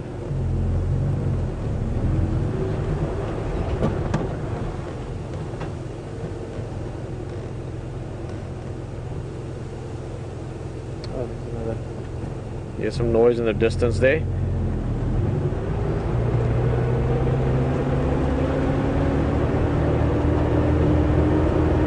Hello, Ashley. Ashley's from Alberta. Seems we've only got North Americans on the vehicle this morning. I like that. But if anyone's from Europe, maybe say hello as well, or South Africans perhaps. Ashley's just asking, how do you tell the age of an elephant? Very simple, Ashley. You just go, you say, Mr. Elephant, how old are you? And then they tell you the age of the elephant. That would be quite nice, actually, if you could do that. I wish I could speak elephant. If I could. No, the other day, someone was asking, amongst the crew here, we were driving along. Actually, I'll get back to your question just now, I promise. But we were driving along and we were saying, these random conversations. One was, if you could be an animal, what animal would you be? Actually, send us a couple of thoughts of what animal would you be? If you could be an animal, what would you be? And the other one was at some stage, if you could have one language that you could speak, what would it be? And I actually think if I could speak one language, I'd want to speak elephant. They've got a very, very wide range of communication, and they communicate in ways that we can only hear about a third of or so. The rest of it is too low frequency. Obviously, if I can speak elephant, I'll want to hear those low frequency sounds. But very interesting communication that they have vocally, as well as obviously, excuse me, same as humans, the movement and body language plays a massive role in their communication. But actually, in terms of the age telling process, it's not a fixed thing. It's over time you sort of build up a feeling for it within the framework of how you tell it. And here's more elephants. Wow. This is, we could call it Ellie Ellie today. Let's see if we can get a bit of a view of them. So you look at a combination of size, tusks. Now the tusks in one area to another could vary, but typically elephants in the same area have got similar tusk development. So tusk size, body size. With bulls, you look at the development of the skull. Elephant bulls, much more so than cows, their skulls continuously get bigger in their lives. Just gonna have a short look at these guys. They're a little bit in the thick stuff and we can't go to them, so I'm not going to spend too long with them. We just had a beautiful interaction with the elephants back there. There's also a big female. This would be quite a big female. Just looking at the tusk and look at the forehead there, actually just above the eyes. You have those sort of deeper hollows there. And with elephants, when they get older, those hollows get a bit bigger as well. Let's go a bit back. But yeah, this would be a female, probably, I would say in her probably late 30s, maybe even early 40s, because she's getting that sort of hollowed forehead look. Looking at the tusks and the body, she is old, but she's still in her prime, and physically she's in great condition. Just look at the back, nicely filled out. Good looking female. So, and I'd go as far as saying she's probably the matriarch of this group. The matriarch is normally the biggest one, unless she's getting very old. You'll sometimes see that she's the biggest one at some stage, but you can see that they get very old. So this would be the matriarch, or if not the matriarch, sort of the second in charge of the group, which could possibly take over when the matriarch passes on. But I would go with matriarch in this case. And if you can't go to them, they can come to us. That's what's happening at the moment. So scratch my last comment. We are going to stick with them for a bit.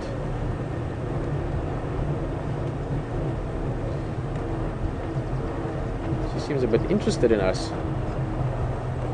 I wonder. So let's see. Let's interact a little bit. Body language, as I said, can play a big role. We'll just see what she does. It's something I like doing, especially with young elephant. Is if they try and intimidate you, you pretend that you are intimidated, and then when they come towards you, you reverse away a little bit, and then they think, oh, I'm chasing him, and they keep chasing, and then suddenly you stop, and then they stop, and they're like, uh-oh, what now? You don't typically get that sort of fun play from matriarchs, but sometimes you do. You just sit here a little bit. There's a youngster.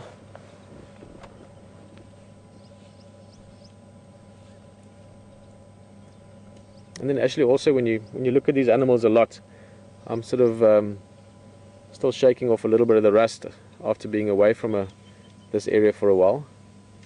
But when you look at elephants often and you see them all the time, so many of the guides here have been guiding and living here for 10 years, 20 years. You know, you eventually see what does a new one look like, a new baby, and you know that baby and you see him grow up, and you physically see the ages from knowing individuals. So eventually it becomes very easy to gauge ages just because you know what does a baby look like, what does a bigger one look like, what does the old one look like, and you get from that, sort of through the average, you can get a good indication. You would have to look at the teeth if you wanted to know exactly how old they are. Now, that's not always that easy with wild elephants. And I don't mean tusks, I mean the teeth inside the mouth. But like a horse.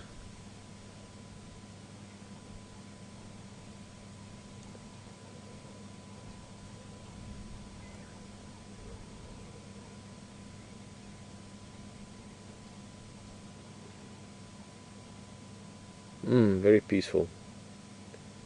Should have brought a little flask, because coffee would have gone down well now.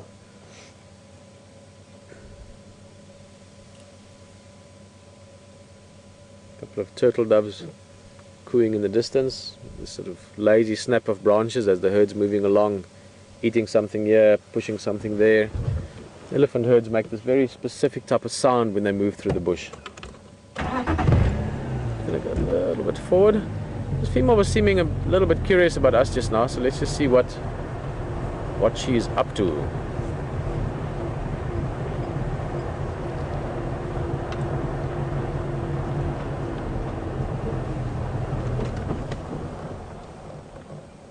See, as we came closer, she just lifted the tail a little bit, showing that she was sort of suddenly wondering what are we up to. And then we stopped and I switched the engine off. Very important to switch the engine off. And immediately she went back to feeding. The tail dropped down. She's relaxed. Doesn't mean she might not come and check us out now, but it shows me that she's not concerned about us. She's not worried. Ooh, change lenses quickly. Very important that you gauge the behavior as you get closer to elephants. In other words, you don't just drive into a herd of elephants and see what happens. You get an idea. What's their mood? What are they up to? As you get closer, you will see that through behavior. Like I said then, the tail was a good indication. The head position, the posture itself plays a big role. And I'm now at a stage where I'm confident this female is not concerned about us. She's not angry with us. She's not bothered by us. And if she now decides anything to come closer to us, that's because she's curious or because she's interacting. If she was worried about us, or if she was for some reason going to be aggressive or threatening because of the calves, we would have picked it up by now. She's eating. The calves haven't come closer to her. If we look out towards the sides here, there's quite a bit gap between her and the youngster. It will almost certainly be her youngster. Now again, if she was concerned about us, she would make sure that calf gets closer to her. She would have called him and said, hey, come stand over here. So we know now that this herd is relaxed. They're not bothered. They're happy. So let's see what she gets up to. Isn't this a nice place to sit? What a way to spend your morning.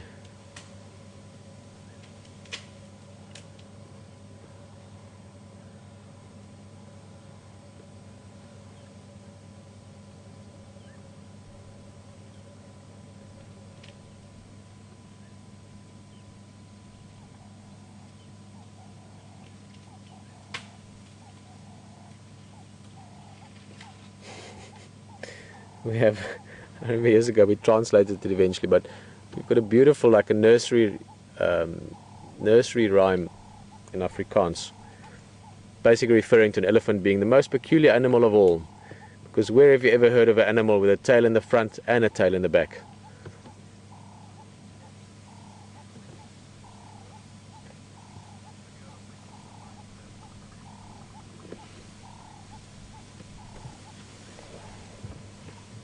Hello Jenny, from Kenwick in Washington State.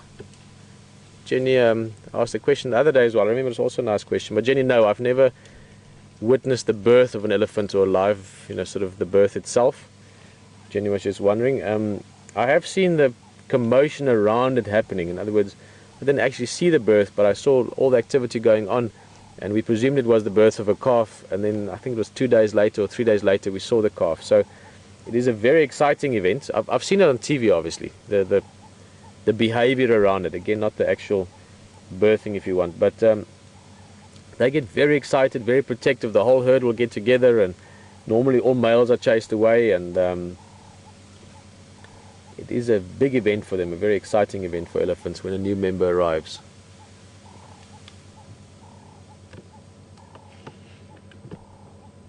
Let's see if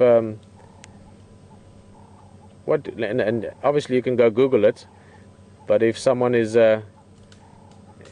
can guess what does an elephant calf weigh at birth? Who knows? Who can guess? In other words, from your brain, not from the information at your fingertips. Hello, there we go, a bit of curiosity. Hello, mister.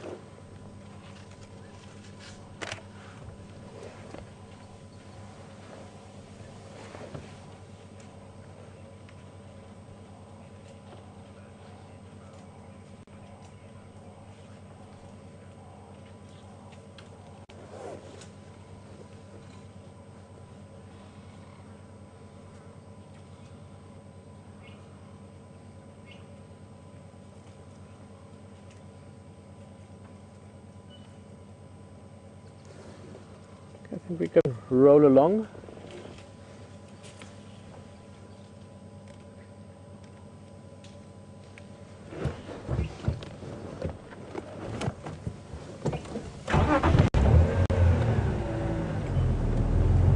Well, if you took a guess,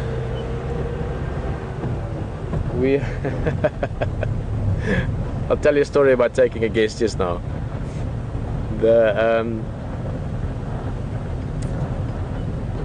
weight of an elephant calf is roughly 100 kilograms normally, give or take. I mean, a little bit less, a little bit more, depends on the size of the female, depends on the size of the father. So about 100 kilos. It's about 100 kilograms would be 220 pounds. So between 200 and 250 pounds would be the average weight of a calf, which people think is very heavy. But if you think of a female, let's say a sort of a normal average size female weighs about, they can weigh more, but let's say 3 to 4 tons. So, oh, there's a buffalo on the road. We'll get closer to him. A 3-ton elephant having a 200, or let's make it a 4-ton elephant for easier math, having a 200 kilogram. Okay, let me try that again. A 4-ton elephant having a 100 kilogram calf, that would be about, what is that? 2.5% of the body weight. Am I doing it right? So 100 kilos times 10 is that, yes, 2.5% of the body weight. Let's have a buffalo look at buffalo. Guys, sorry, I can't talk anymore. I'm going to have to draw pictures and explain my things that way. Very cool what this buffalo is doing, except he's doing it behind a bush. Oh, let me just move a little bit. He's busy grooming his horns. There we go. Nice. Having a scratch there, scratching his neck, but he's also rubbing his horns against that tree. And that's the tree trunk from a marula tree. And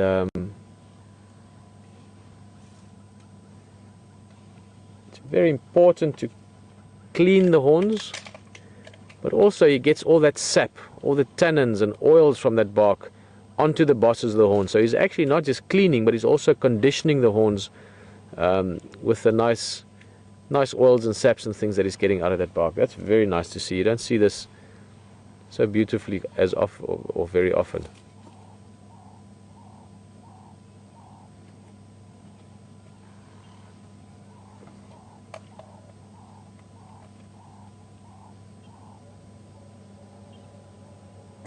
Hey, mister.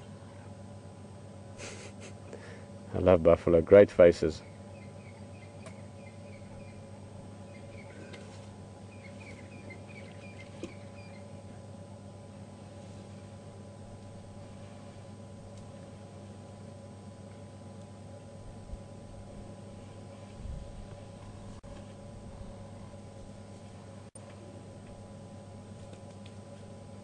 You often see the big bulls where their bosses, that's those big shields on the front part of the horns, can look almost red, and that's from the tannins from the bark.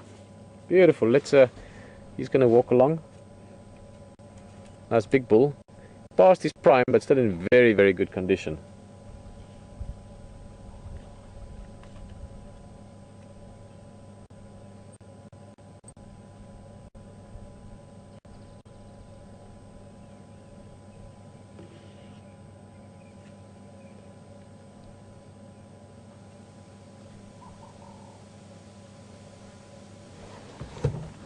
Show you quickly, just have a look there quickly, the color there, just because at some stage we might see a buffalo and then we can reference it nicely. There where it's been scratching against the tree. It's actually a false marula, I think, not a marula. You get a tree that's very similar. You can see the color from the bark. Very good for insect bites, marula and false marula, but especially marula trees. You take that sort of juicy layer, it's called the cambium layer, and you scratch it out, and that juice on your you know, if you have like a mozzie bite or an insect bite, it really helps. It's better than most creams and things I've used for insect bites. So to come back to the weight, so 100 kilogram baby, 4-ton female, just to translate into pounds, so it's about, let's say, 220 pound baby for a 8,800 pound cow. Excuse me if I get confused, it's difficult thinking in two different measuring systems. You're looking at about 2.5% of the body weight. Now if you think of a baby, and I can tell you what babies weigh for humans, because I don't personally have it. My beautiful wife had our son 6 weeks today. Is it Thursday today? Yeah. My son is 6 weeks old today. Ragnar Ngala. Happy birthday, boy. Sure, I missed them a lot. Sorry, that was a little train of thought going somewhere else. He weighed just over 3 kilograms at birth. My wife is going to kill me if she knows I'm telling you what she weighs, but she weighs normally around 50 kilograms. At his birth, she was just over 60, so 3 kilograms would be 5%. That's very close to accurate math there, or as close as we need for this. So a human baby is twice the size of an elephant baby relative to the size of an adult at birth. So people always think elephants have these massive babies, but it's just because elephants are really massive. So that's always something I think that people forget, that as a species of animal, we are quite tough as well. I mean, we've got big babies, you know. So if Alicia had a baby that was relative to her size, relative to other animals, she had a baby that was twice the size to that of which an elephant would have. Keeping in mind as well that elephant babies are born precocial, so they are born being able to stand up and walk and move almost immediately after birth, whereas our human babies, they take a long time to get there before they can walk and so on. But in humans, we put a lot of energy and a lot of sort of practical development into the development of the brain, into the development of the skull, so that we can have big brains, so that we can figure things out, like how to get people all around the world onto one game drive all at the same time in the middle of the bush.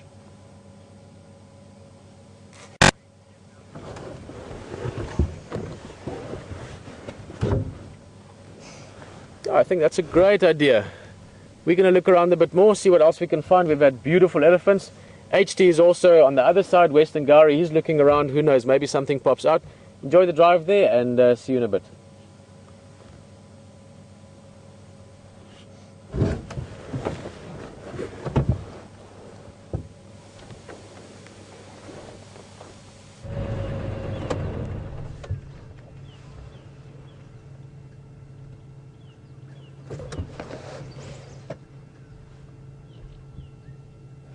We just stopped in this spot just here. We regularly see quarantine, the male in this area, just under that bush there. He's not there at the moment. I saw him there the other day. So always, every time I come past here, it's always good to stop. We've been driving around looking for leopard and loads of other things. I hear Pete got some fantastic elephants, and that's a brilliant thing. Always lovely to sit with a great herd of elephant and take your time with them. So what I'm going to do now is just head down to a water point down here that I wanted to get to for a bit, and I think that's a really nice thing to look at now. It's starting to heat up. We are starting to get a little bit of a temperature rise. We've had cloud cover for about 2 hours. It's been really, really cool. So that's why I thought we should stick on leopard and stay on leopard. We went right up to the top of Impala Plains there, where I was looking for shadow.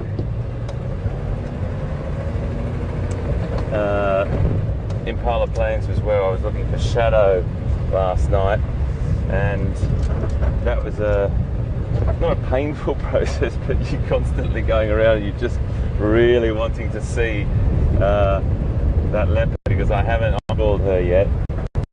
I really want to see shadow. She's a beautiful female, the daughter of Karula. So that's on my agenda. But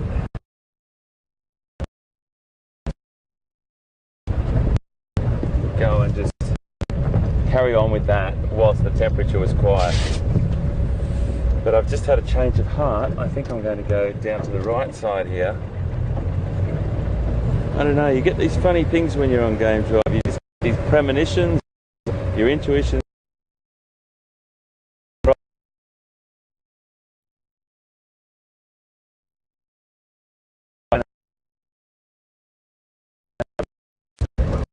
As the day starts to come upon us,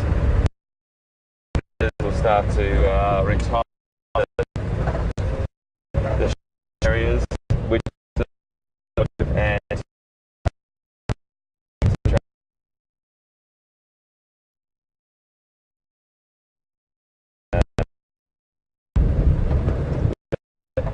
have a look at that.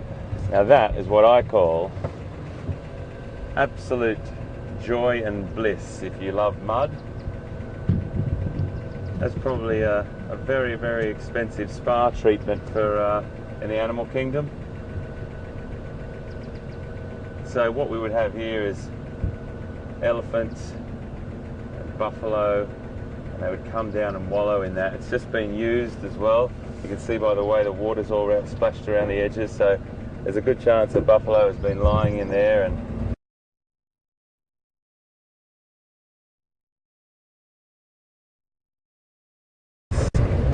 full month.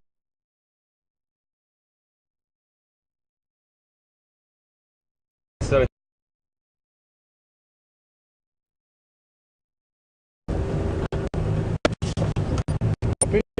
ready for your counting. Okay, welcome back. Back at the vehicle, we are now on the, I was just getting my bearings, sort of northern boundary. So pretty much today we've driven the upper perimeters of the Aretusa area. Had great elephants. If you've only joined us, we spent a beautiful time with elephants earlier, and just enjoying the drive. We're getting towards the latter parts, the later parts of the drive.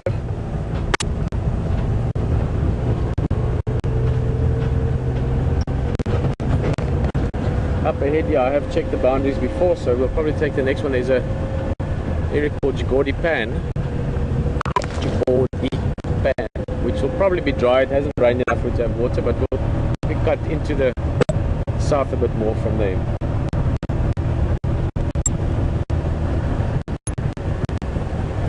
Unless, of course, we find something, then we'll stay with whatever we find.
This would be Jigordi Pan. No water in it. Some fresh signs from elephants once again, but it could be those ones we saw earlier. You can see there's some fresh dung. Also the branches that's been broken. You can smell it, quite a strong smell as well. But this is already, probably during the course of last night, they would have been here.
see that?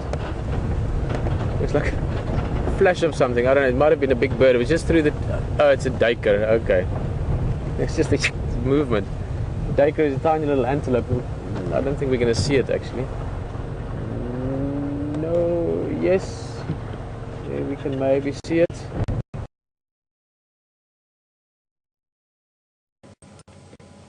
Okay, welcome back everyone.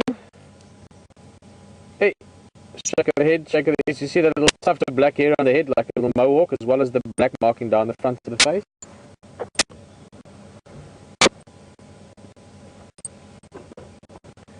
And this is a grey duiker, or common duiker as well. So what was that, Alex?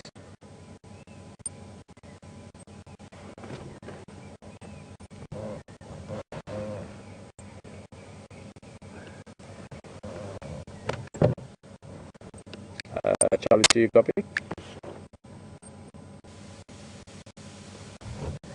All right. Let's continue along.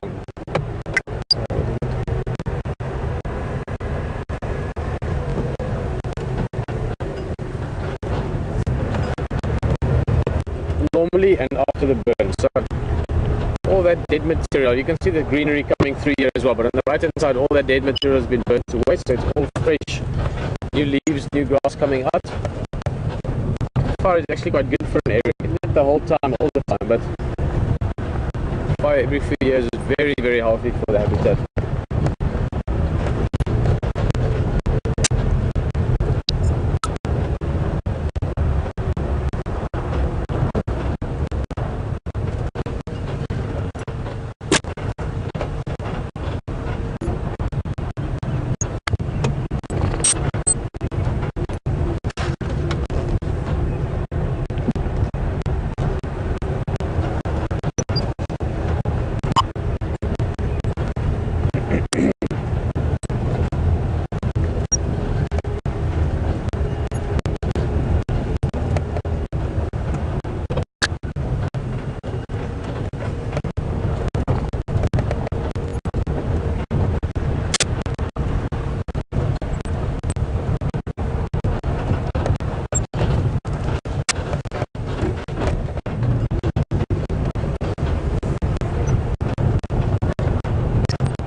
Lovely area where we were the other day actually. It's a beautiful area down the left there into the riverbed.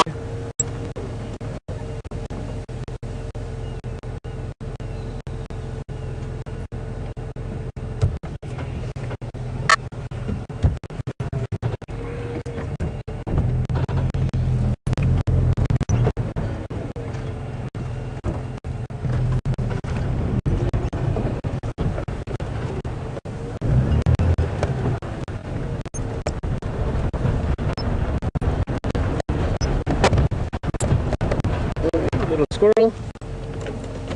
That's nice.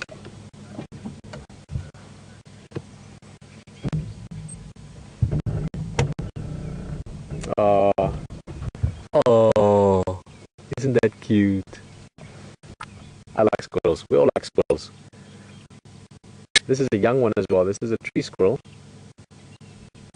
Much, much smaller than the red squirrels that you get in North America.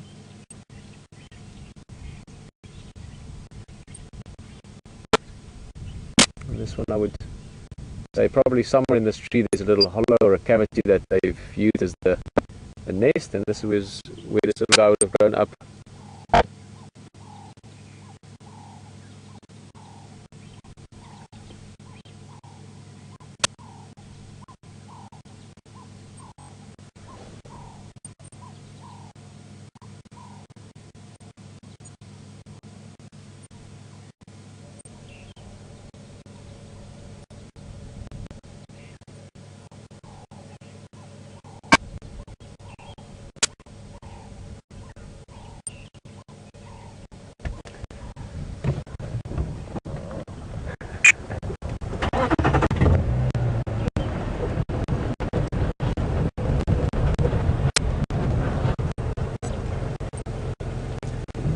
go a little bit this way, partly because it looks really beautiful. We're going to go on this road later on, but I just want to see what it looks like. It looks like a lovely area up front there, as well as also test what our signal is doing here. Right in a riverbed or a donga now. It's called the Marakeni Donga. Donga is a word that you most likely aren't familiar with. The donga refers to like a riverbed, but one that's been sort of hollowed out or deepened out a bit more by water. So it's like a donga. It's what we're driving in now, just this little lush, deep area.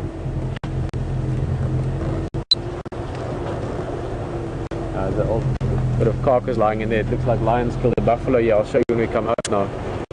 Guessing about a month ago or so. Elephant tracks. And also you hear a squirrel calling in the trees there. We'll come back to this now and have a look.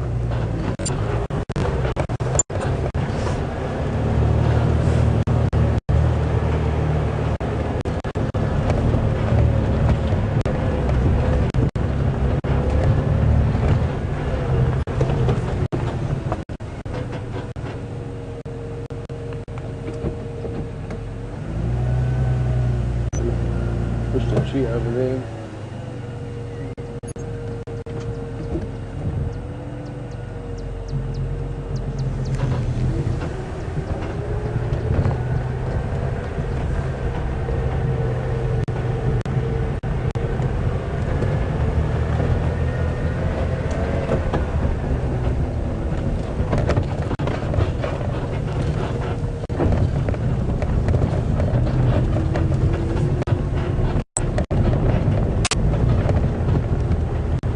This is exciting. Everything is working here.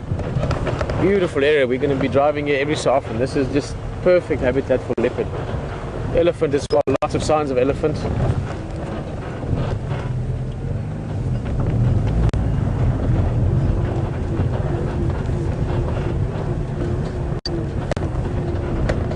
But I want to continue that. Here's a nice fresh example. We were talking about the elephant bark earlier. How they can strip the bark off the trees to get to that cambium layer, the sort of nutrient rich and moisture rich part of the tree. And that's very important, or the tusks are very important to be able to do that.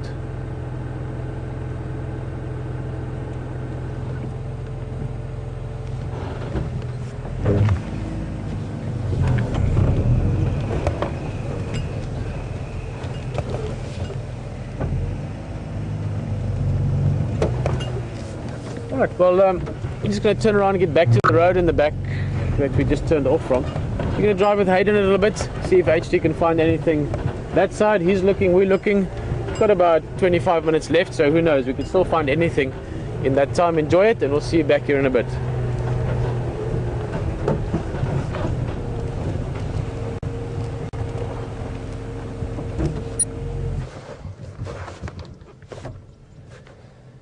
We just stopped here. It's an interesting thing. We just stopped here to show you something interesting, I think, because we drive past them a lot, and it's an indicator of something that's happened here. It's a buffalo skull, and quite a big one at that, and it would have been taken down, I imagine, by a lion, unless it died of natural causes. But by the looks of those horns, and it looked like a pretty healthy individual. There's not much left of that carcass, a few vertebrae and the horns and a bit of the skull. Now, what happens is, once an animal is taken down by lion or leopard, and then the next stages move in after the lion or the leopard have had or the cheetah have had their feed, and hyena come in, and jackal, and so on. The hyena actually clean up an incredible amount. There's not a great deal left. The hyena will normally take control of the carcass after the lions have left, or they might steal it off the leopard. But then the jackal will sort of hang around and steal little tidbits and run in and run out and make sure they don't get clobbered by the hyena. But the hyena have the most incredibly powerful jaws, and they will be able to crunch through all the large bones on a buffalo carcass. They've left a couple there, but that might be for reasons we don't know.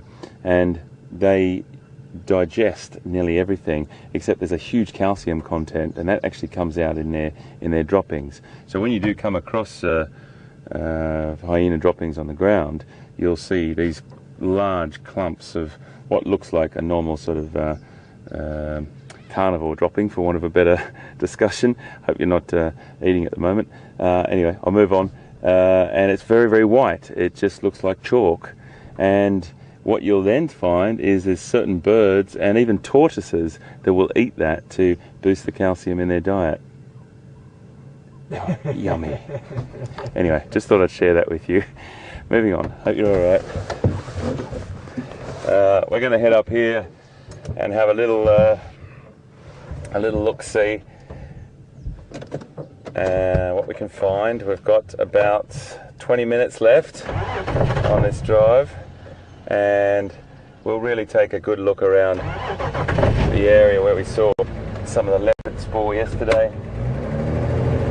It's been a bit of a quiet morning on my side. I know Pete's seen a load of elephant and buff and things, and that's the way that it goes. And you know, Pete and I have been doing this sort of thing for quite a long time, and all the other sensational guides that work in Southern Africa, they know that you can have a morning that's absolutely packed with wildlife, and you'll have a morning that is pretty quiet. But you know what? You look at other things like the skulls and the trees and the small birds, because that's all part of the picture. I love this little dam here. I just wanted to come and have a bit of a look. I found zebra, lovely zebra and buffalo here yesterday, but a bit quiet today.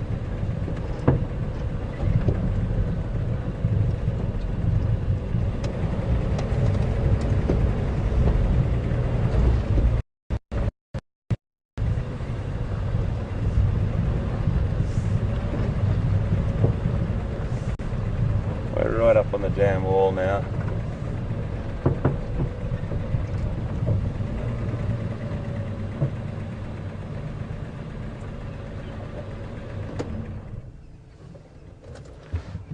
Have a little scan around the edge there, and it's always good to stop and look. You just don't know what could be around, and if you've got no hoofed animals around or animals coming down to drink, it's always good just to scan the area, because you might see a predator lying down, sleeping somewhere under a tree. Always good to look for things like that.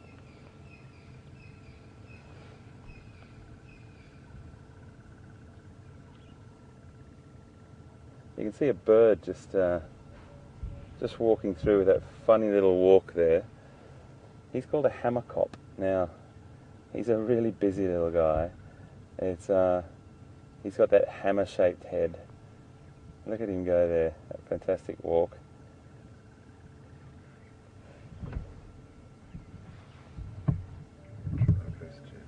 Really scouring the edge of the water there for small, anything you can find, little fish, any invertebrates that might be coming through there. And he's a really busy little guy. They build the most incredibly huge nests, a nest that completely outsizes the bird themselves. You think it belongs to a large raptor or even larger. It's extraordinary how big it is. But the point I'm trying to make is that when you stop at these water points, there's a lot going on, and if you just take your time and you just spend a little bit of time looking around, you can see how it all works together. The hammerkop, I've got my little app here, and I'm just going to show you here. Oh, we've got a little hippo there, mate. Yeah, he keeps going under. Yes, look at that. Well spotted, well spotted. Those two little nostrils there sticking out to get a bit of a drink. Now, interesting how he did that. I'll come back to the picture of the hammerkop. Interesting why he did that. He's probably not as habituated as the ones down further this waterhole isn't driven past as much as the other waterhole where we saw the hippos when we first started this morning. So he's probably not as confident, and he just stuck his nostrils up out of the water there. And if we keep watching, he'll do it again and just get a little breath and then go back under. So he's probably not as confident, but he's fine. So the great thing about these apps that we've got, or these guidebooks basically on our appliances, is it gives us some technology to be able to share with you, and it allows us to also do much more. It allows us to actually play the call.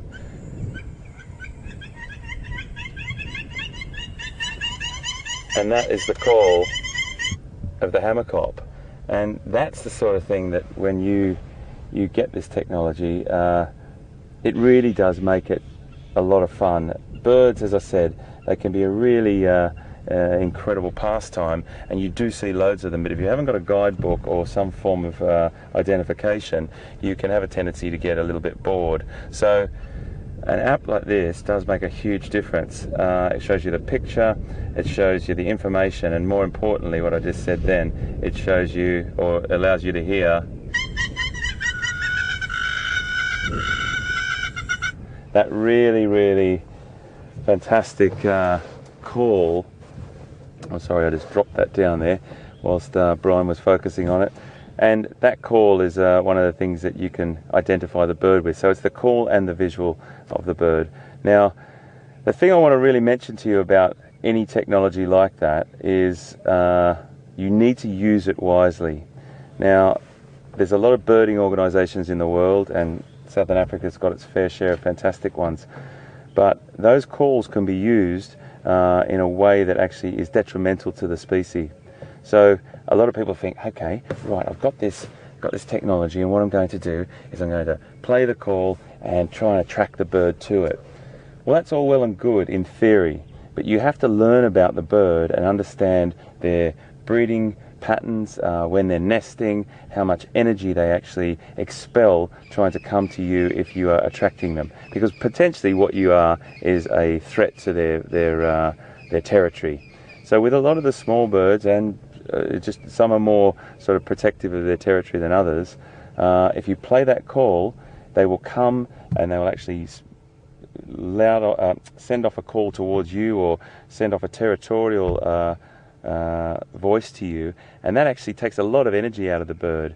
Over winter, they're trying to spend as much time as they can surviving on their fat stores, and if you're calling those birds up to you to protect their territory, you're actually depleting their fat stores and potentially having a threat to their existence.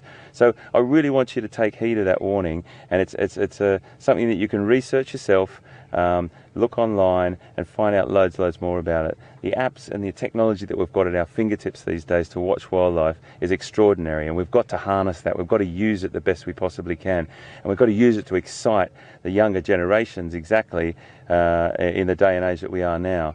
But what I really want to say to you is this: when you do get the technology, just be really careful with it, use it wisely, use it respectfully, and you can have a fantastic time with it. We'll move on. We'll let these hippos come up to back to where they were, and see what else we can find. We've got about 11 minutes, and hopefully we'll finish with something. If not, we still had a lovely drive this morning. I'm going to peel off this way here.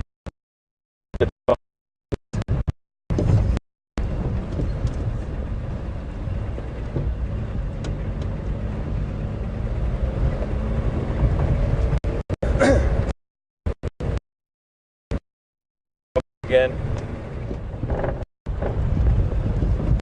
So I'm sure there's many of you out there are traditional book people. I really do.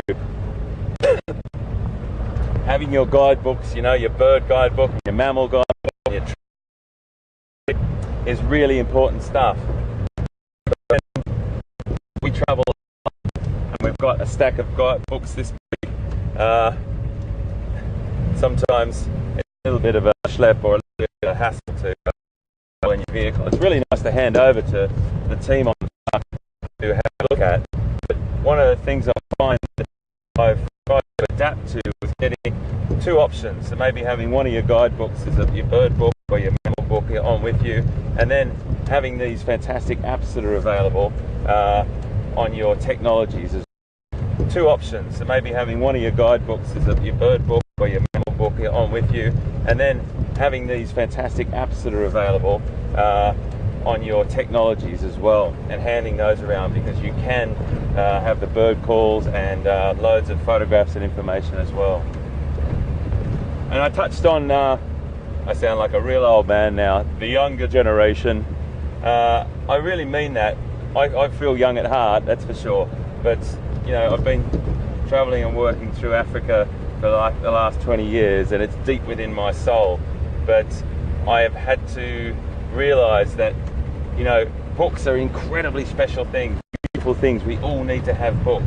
But you know, young people are really, and older, are really adapting their lifestyle around technology. So if you can bring the technology into the wild, it's a win-win. Obviously ask mum and dad first.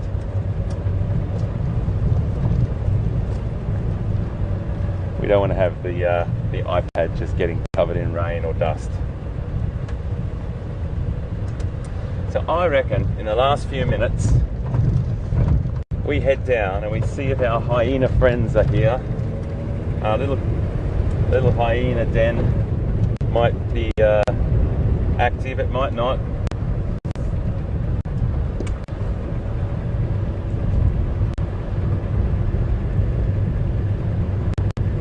But it's been great to have you with us this morning. I know Pete's seen some great things out there on Arathusa, and we'll be coming back to you this afternoon, our time, and that's a great privilege for us again. We really look forward to it. We get excited at the end of this. You know, we've been with you for 3 hours, and it's been fantastic. And then we have this break in the day where we look at all our technologies and we get our kit together and we make sure everything's great for the next game drive, and we come back to you at 4 o'clock in the afternoon and go till 7. The build up for us in that sort of last hour is really exciting, super exciting, because we know, we hear things on the radio, we hear that either lion are around or leopard sightings or whatever, and we know that we're going to be with you. It's a beautiful impala. She's got a little bit of a scar under her flank there.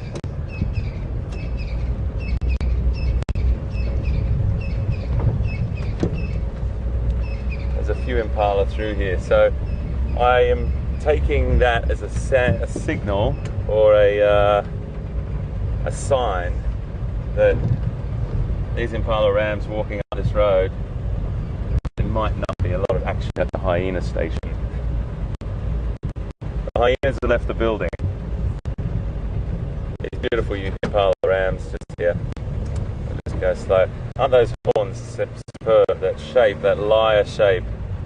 And when the impalas fiercely contest the right to cover a herd of females, and it's quite a spectacular battle, and they lock those horns together and they have this amazing, they're probably one of the most vocal antelope in Africa.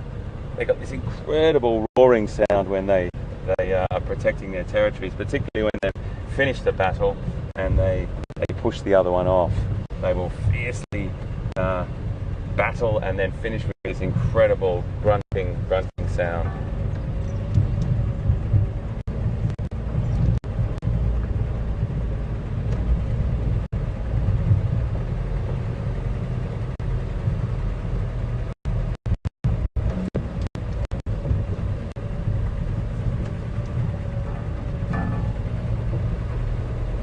Okay, our hyena friends are either indoors or out somewhere, and that is absolutely fine because we know where the little den is, and I always want you to know that we're not ever, by stopping by all these times, the animals are completely used to what we do here. I am going to just pop by here and just show you one little creature that I've seen just now, and I don't know, Brian, if you could just pick him up there. I've got a little band of dwarf mongoose. Now I know Pete's showing you dwarf mongoose quite a lot on his travels, but he's a really great little creature, and it's a nice thing potentially just to sit with for a bit. Dwarf mongoose.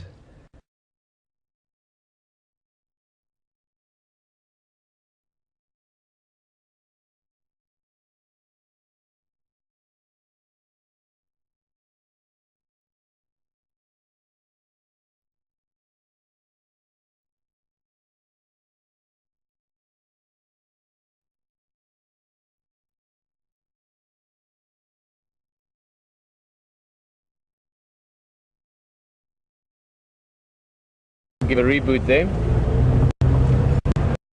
We're almost in at the drop. Just looking around the area, I think we just here somewhere. Some birds making noise. I think we should be able to get some buffalo just here somewhere.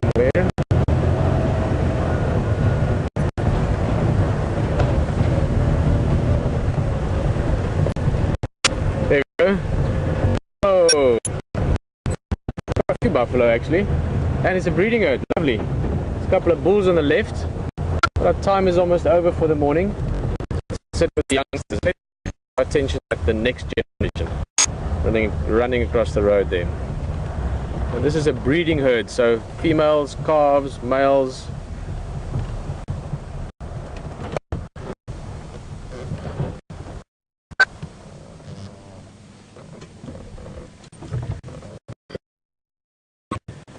Got a few minutes left. Here's the mother and calf approaching. Oh, she's starting to look a little bit.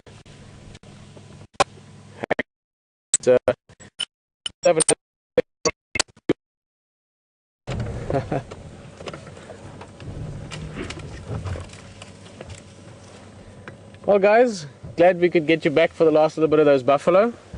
And just turn around here quickly. Just from our side,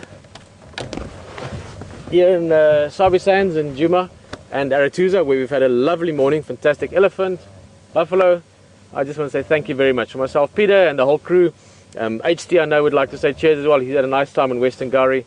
Thank you for joining us. We'll see you again this afternoon for the sunset drive, which will be morning time for many of you. And look forward to seeing you. Cheers.